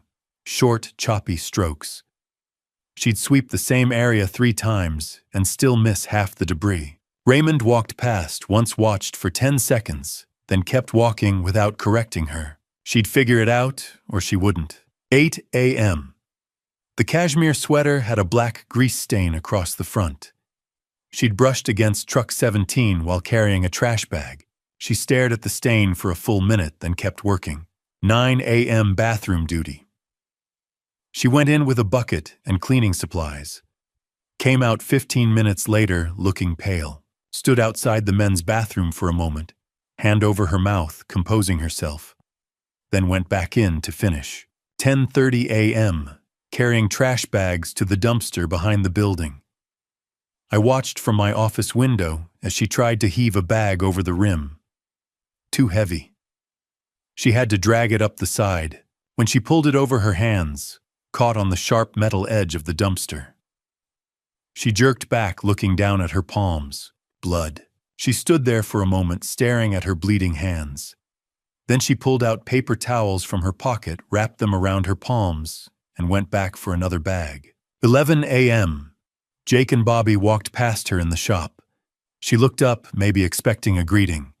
They kept walking, didn't acknowledge her, didn't say a word. I heard Bobby mutter to Jake as they passed my office. "Boss's daughter. Give her till Monday and she'll quit." "Sure, I'm taking Tuesday." They laughed. Lunch. Noon. Amanda sat in Christine's Honda with the door open, eating what looked like a peanut butter sandwich. Mason was awake now, fussing in his car seat. She fed him a bottle while eating her sandwich one-handed. Her wrapped hands made everything clumsy. She wasn't crying, but she looked hollow, exhausted, like someone who'd realized exactly how far they'd fallen. 2 p.m. Back to sweeping. Her technique had improved, slightly wider strokes, more efficient, but she was moving slower now. Limping. The work boots she'd borrowed were giving her blisters. 3:30 p.m., end of shift. She walked to the Honda like an old woman, shoulders hunched, hands wrapped in paper towels that were spotted with blood.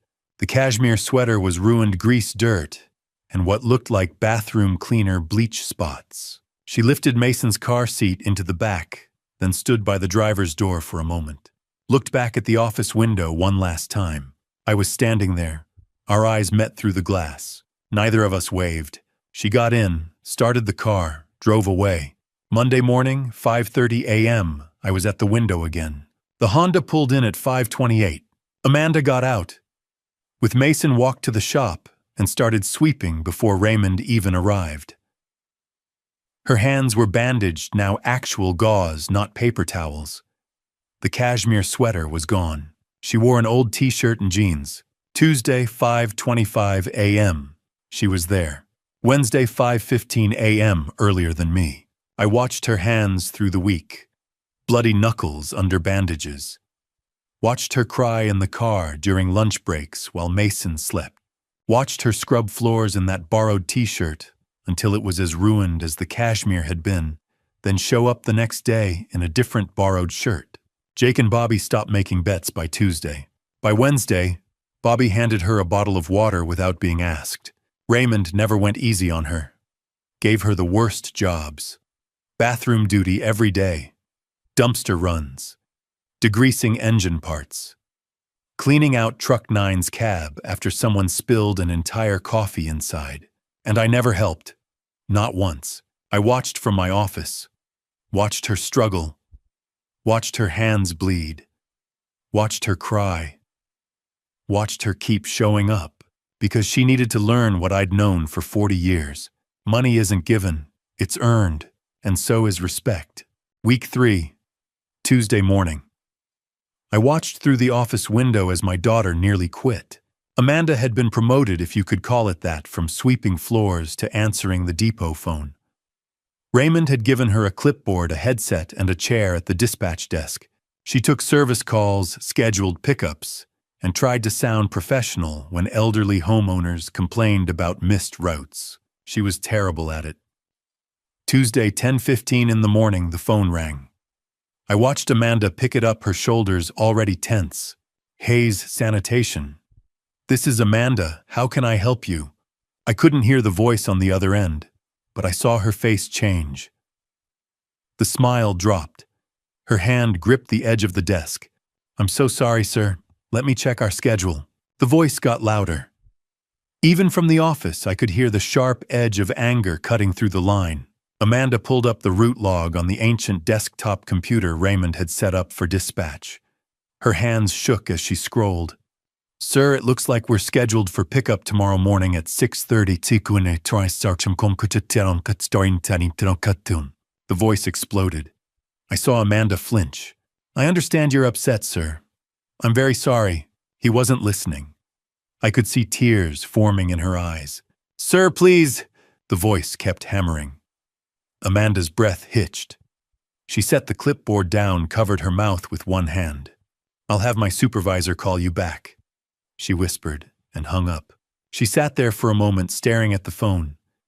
Then she stood up, walked toward the restroom, and I knew she was about to cry. I didn't move. I stayed in the office, watching. Raymond had been loading trash bags into truck 17. He saw Amanda walk past him, saw the look on her face, and paused. 10 minutes later, the man from the phone call showed up in person. He drove a silver Lexus, newer than the one Jason used to lease, and parked it sideways across 2 spots in the depot lot. He got out, slammed the door, and marched toward the dispatch window. Amanda had just come back from the restroom. Her eyes were red, but she'd pulled herself together. The man started yelling the moment he saw her. You people are incompetent. I've been waiting 2 months for consistent service, and every time I call, I get some little girl who doesn't know what she's doing. Amanda stood frozen. I pay good money for this service, and I'm tired of being treated like garbage. You hear me? I want my money back, and I want to speak to whoever's in charge. Raymond appeared behind Amanda. He'd heard the shouting from across the lot. I'm the operations manager. Raymond said, his voice flat. What's the problem? The man turned his anger on Raymond. Your dispatcher here doesn't know how to do her job. I've been calling for weeks. You're 2 months behind on payment, Raymond said. We sent 3 invoices. You ignored all of them. The man's face went red. That's not the point. The point,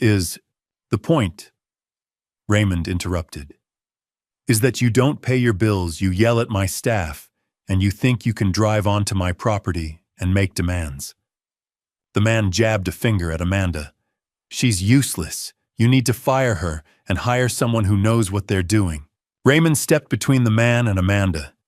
His voice didn't rise, but it got colder. Not anymore. We don't do business with people who disrespect our staff. Your account is closed. You've got 48 hours to find another company. Now get off my property. The man stared at him, stunned. You can't do that. I just did. The man sputtered, looked at Amanda, looked back at Raymond, then turned and stormed back to his Lexus. He peeled out of the lot, tires screeching. Raymond turned to Amanda. You okay? She nodded, but she was shaking. Good, Raymond said. Next time someone yells at you like that, you come get me. Understand? Yes, sir. Raymond walked back to truck 17. Amanda stood there for a long moment, staring at the empty parking space where the Lexus had been. For the first time since she'd started working at Hayes Sanitation, someone had stood up for her. The next morning, Amanda arrived at 5:25. Jake was already there, leaning against truck 9 with his coffee.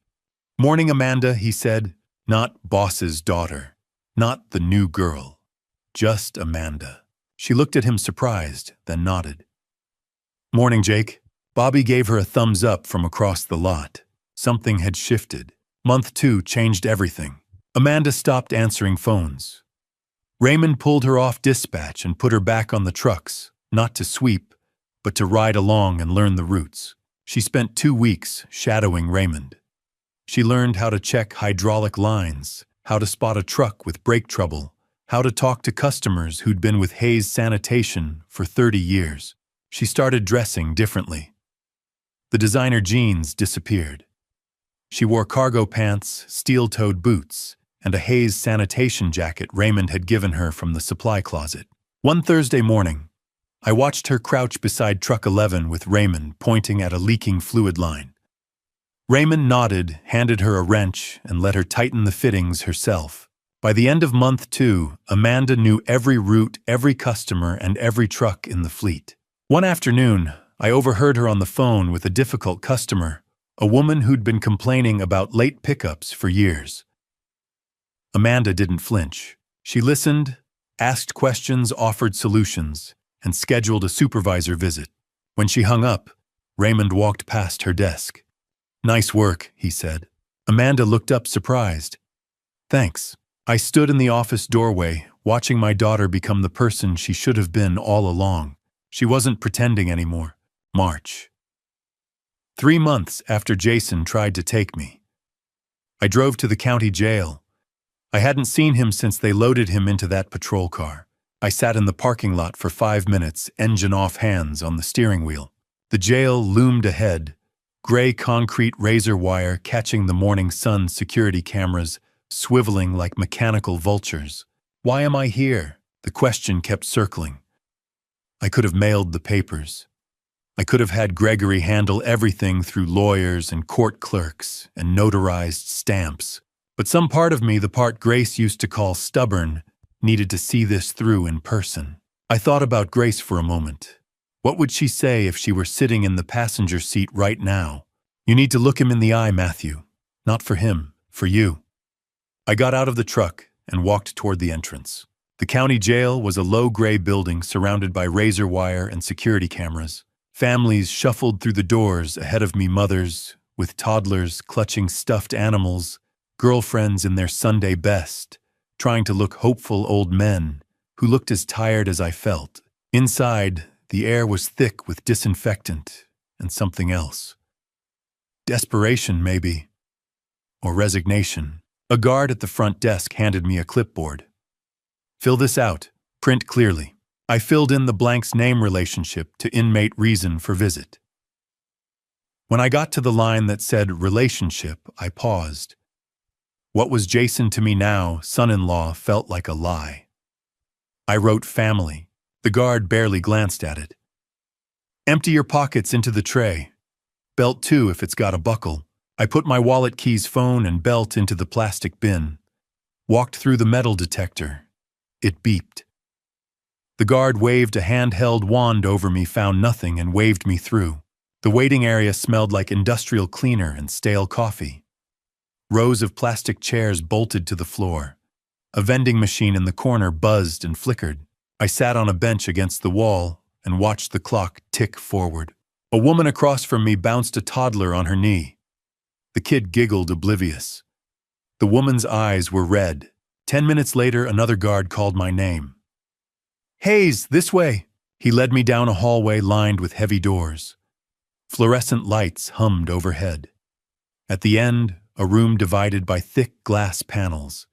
Telephones hung on both sides. A dozen other visitors sat in chairs, speaking quietly into receivers, some crying, some just staring. I took a seat at an empty partition and waited. The door on the other side opened. A guard led Jason in, orange jumpsuit, hands cuffed in front. He shuffled when he walked, like the cuffs were heavier than they looked. He'd gained weight, probably from the jail food and lack of movement, and his face was pale, like he hadn't seen sunlight in weeks. Dark circles under his eyes, hair longer, unkempt. He looked defeated. The guard uncuffed him, pointed to the chair. Jason sat down slowly, like his body hurt. He picked up the phone on his side. I picked up mine. We stared at each other through the glass. Neither of us knew how to start. His mouth opened, closed, opened again. Finally, Jason spoke. His voice was quiet, rough, like he hadn't used it much lately. "You came. I didn't think you would. I needed to see you," I said. "See this." Silence again. Heavy. Uncomfortable. Jason swallowed hard. His Adam's apple bobbed. "I'm sorry. For all of it. The baptism. Frank. Trying to take you. You were going to drug me, Jason, lock me up somewhere and steal everything I'd built." He nodded, shame written across his face like a brand. "I was desperate.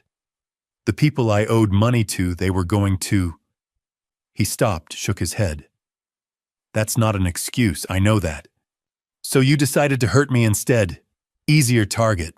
I thought if I could just get access to your accounts, pay Frank off, everything would go back to normal." His voice cracked. "I thought I could fix it. Your life was never normal, Jason. It was built on lies. The fancy office you couldn't afford. The car you leased on my dime. The baptism reception you expected me to pay for without asking." Jason flinched with every word, but he didn't argue. I reached into my jacket and pulled out a manila envelope. Slid it through the narrow slot beneath the glass. Jason picked it up slowly, like it might explode. He opened it. Divorce papers. Amanda's signature already on the line, black ink, firm and final. He stared at them for a long time. His hands shook slightly. "She's divorcing me," he said. Not a question. A statement of fact. "So she was done with you months ago. She just needs your signature to make it official." Jason looked up. His eyes were red. "How is she, Amanda?" "She's working. Every day. 5:45 in the morning she shows up at the depot, sweeps floors, answers phones, rides routes with Raymond, learning things you never taught her." "Like what?" "Like self-respect." He flinched again, harder this time. But he didn't argue. He picked up the pen the guard had left on the table, signed the papers without reading them, and pushed the envelope back through the slot. His hands were still shaking. "What about Mason?" Jason asked. His voice cracked completely now. "How's my son?" "He's fine, happy, healthy. He doesn't ask about you." Jason's face crumpled like wet paper. He pressed his palm against the glass, fingers spread wide like he was trying to reach through it. "Could you—" He stopped, cleared his throat, tried again. "When he's older, could you tell him about me? Not this, not the jail part, but could you tell him I wasn't always this?" I looked at the hand pressed against the glass. Looked at the man behind it. "That'll be Amanda's choice," I said. "Not mine." Jason lowered his hand slowly, nodded. "Yeah, okay." I stood up, ready to leave, ready to hang up the phone and walk away and never come back. "Matthew, wait." I stopped receiver, still at my ear. "What?" Jason's eyes were wet now, tears running down his face. He didn't wipe them away. "I know this doesn't change anything," he said. "I know I don't deserve anything. But I need you to know something." "What?" "You were a better father to Amanda than I could ever be to Mason. You did right by her. Even when it hurt. Even when she hated you for it. You made her earn respect instead of giving it to her for free. That's what a real father does." I looked at him through the glass. Saw the man who'd tried to steal my life, my dignity, my freedom. Saw the wreckage of a person who'd gambled everything and lost. Saw someone who finally understood what he'd thrown away. "I know I did right," I said. I hung up the phone and walked out without looking back. The guard escorted me back through the hallway, through the waiting room, through security. He handed me my belt, my wallet, my keys, my phone. "Have a good day," he said, like I'd just visited a doctor's office instead of a jail. I walked outside into the sunlight. It felt different, cleaner, lighter. Like a weight I'd been carrying for months had finally lifted. I stood in the parking lot for a moment, breathing. Just breathing. Then I got in my truck and drove. I drove straight to Murphy's Diner. Joseph was already sitting in our usual booth, 2 cups of coffee waiting. He always knew when I needed him. "How'd it go?" he asked. I slid the signed divorce papers across the table. "It's done. All of it." Joseph nodded, stirred sugar into his coffee. He didn't ask for details. He didn't need to. That's what 40 years of friendship looks like, knowing when to speak and when to just sit. We sat in silence for a minute. Just 2 old men drinking bad coffee and watching the world go by outside the diner window. A school bus rolled past. A dog barked somewhere. Life kept moving. Joseph took a sip, set his cup down carefully. "You feel better?" "I don't know yet," I said honestly. "Ask me tomorrow." He smiled a little. "Fair enough." Another minute of silence. Comfortable this time. Then Joseph leaned back in his seat, a small smile tugging at his mouth. "Mason's birthday's coming up, you know. Kid's turning 1. You planning something?" I thought about it. Thought about Mason, almost walking now, babbling in that language only babies understand, laughing when Amanda made funny faces at him. Thought about Amanda, who'd transformed from a woman who couldn't sweep a floor into someone Raymond trusted to check hydraulic lines. Thought about Grace and what she would have wanted. I smiled. For the first time in months, a real smile that reached my eyes. I've got an idea. 1 year later. Mason's first birthday. Not at some upscale venue. At a garage that smelled like motor oil, fresh coffee, and second chances. Saturday morning, 8 o'clock. I pulled into the Hayes Sanitation Depot with Joseph riding shotgun. The sun was already climbing, promising a hot June afternoon. "You sure about this?" Joseph asked, looking at the empty lot. "I'm sure," I said. We started setting up. Folding tables borrowed from Grace Community Church, the irony wasn't lost on me. Blue and yellow balloons tied to toolboxes and truck mirrors. Joseph fired up the old charcoal grill outside Bay 3, while I arranged chairs in a semicircle. Raymond showed up at 9, hauling a cooler full of ice and soda. "Need help, boss?" "Always," I said. By 2 o'clock, 40 people had arrived. Not 150 strangers in designer clothes. 40 real people who actually knew my name. The mechanics and their families. Kids running around the lot playing tag between the trucks. Longtime customers I'd serviced for decades, Mrs. Turner, who'd been with Hayes since Grace and I first opened. The Robinsons from 3 blocks over. Christine Myers, who'd stood by Amanda when everyone else walked away. No Jason's co-workers. No Amanda's fake friends. No one who cared more about appearances than people. Just real folks who showed up because they wanted to, not because they'd been invited to impress someone. At 2:15, Amanda pulled into the lot driving Christine's old Honda. She got out, opened the back door, and carefully lifted Mason from his car seat. In her other hand, a homemade birthday cake. The cake leaned slightly to the left. The frosting was uneven. Blue and yellow icing spelled out Mason 1 in wobbly letters. It was the most beautiful cake I'd ever seen. Amanda walked toward me, Mason on her hip. She wore jeans, not designer ones, and a Hayes Sanitation t-shirt Raymond had given her. Steel-toed boots, hair pulled back in a ponytail. No makeup, no jewelry. She looked like herself. Mason wore a regular baby outfit from Target. No designer labels, no tiny bow tie. Just a kid in comfortable clothes ready to smash some cake. "Hey, Dad," Amanda said, smiling. I reached out, took Mason from her arms. "Hey there, birthday boy. You're 1 whole year old today." Mason giggled, grabbed my nose with his chubby fist. I looked around at the depot, the trucks, the people, the balloons swaying in the breeze, and thought about last year. 150 strangers at a venue we couldn't afford. Today, 40 friends in a place we'd built with our own hands. Raymond walked up to Amanda, nodded at the cake. "That looks great." Amanda laughed. "It's terrible, but I tried." "That's what matters," Raymond said. At 2:30, after everyone had filled their plates with burgers and hot dogs and potato salad, Amanda set her plate down and stood up. She tapped her plastic fork against her cup. The sound was thin, nervous. The crowd quieted. 40 faces turned toward her. Amanda's hands shook. I'd like to say something. If that's okay. I nodded from across the circle. Amanda took a breath. Her voice cracked.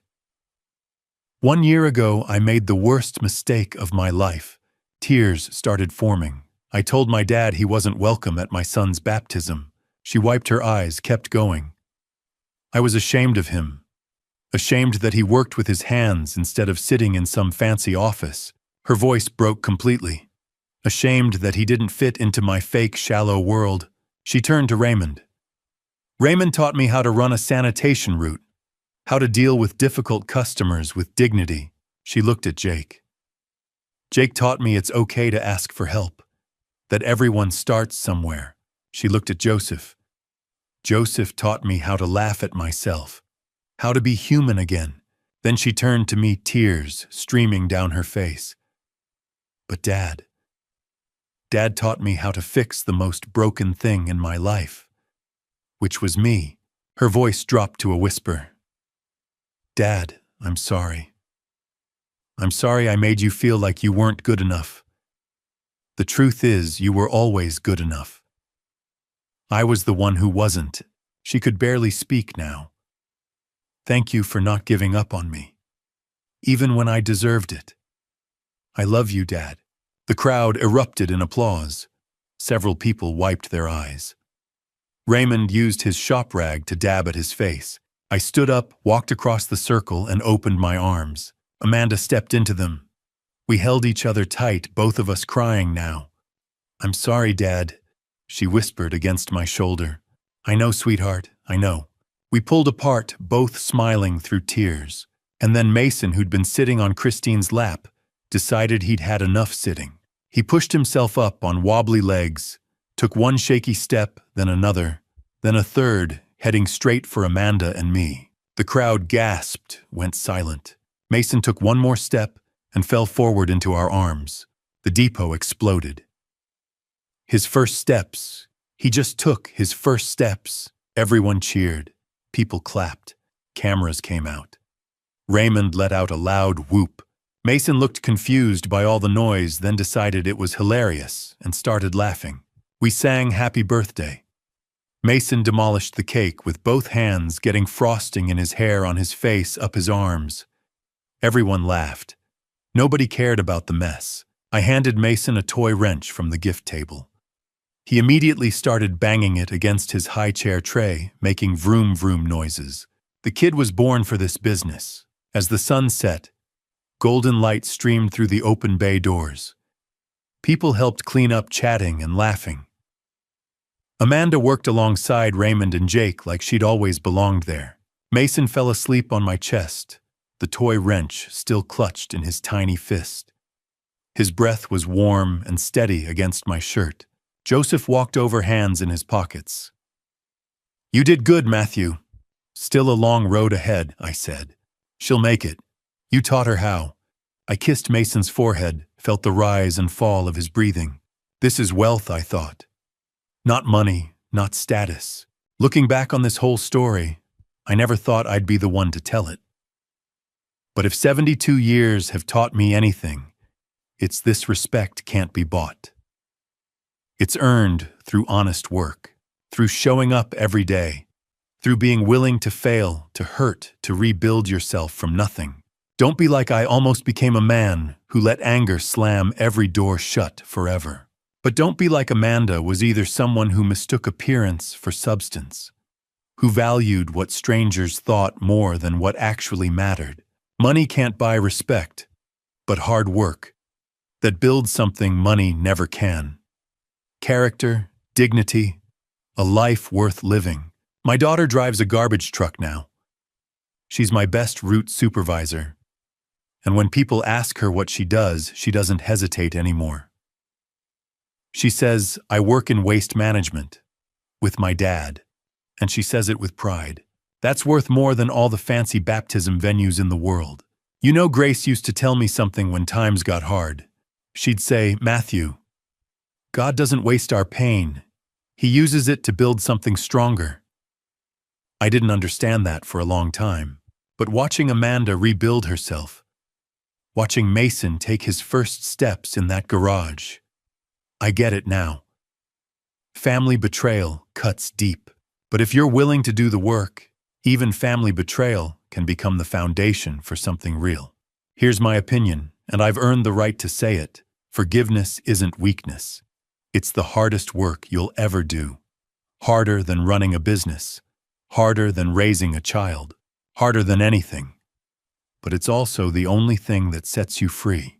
I've heard a lot of grandpa stories in my life, stories about grudges that lasted decades, families torn apart over money or pride or old wounds that never healed.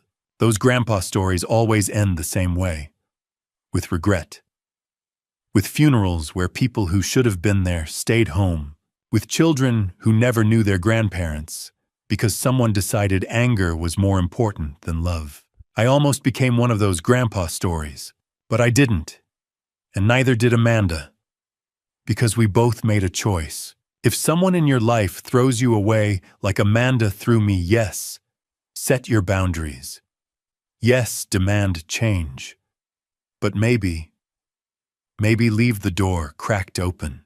You'd be surprised who walks through it when they finally hit bottom and realize what actually matters. And if you're the one who threw someone away, listen. It might not be too late. That door might still be open.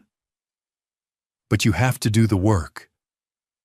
You have to earn your way back in. Nobody's carrying you. Family betrayal is real. It hurts. It changes you. But it doesn't have to define you. Thanks for listening to an old man's story. Now I want to hear yours. Have you ever had to choose between holding on to anger or holding on to family? How did it turn out for you? Did you leave the door open or did you slam it shut? I really want to know. Drop a comment below and share your story. Your experience might be exactly what someone else needs to hear today. And if this story meant something to you, if it made you think or feel or remember someone you need to call, do me a favor. Share it. Send it to that person who needs to hear it. Hit that subscribe button so you don't miss the next story. Because these aren't just grandpa stories for entertainment. They're reminders. Reminders that it's never too late to become the person you should have been all along. Thank you for sticking with me all the way to the end. It means more than you know. Before you go, I need to tell you something important. The stories you'll hear on this channel moving forward contain fictionalized elements created for educational and reflective purposes. If that's not what you're looking for, I completely understand. Feel free to explore other content that suits you better. But if you're here for the lessons, for the truth buried in the storytelling, then welcome. I'm glad you're here. Until next time, work hard, love harder, and remember the door's always cracked open for those willing to walk through it.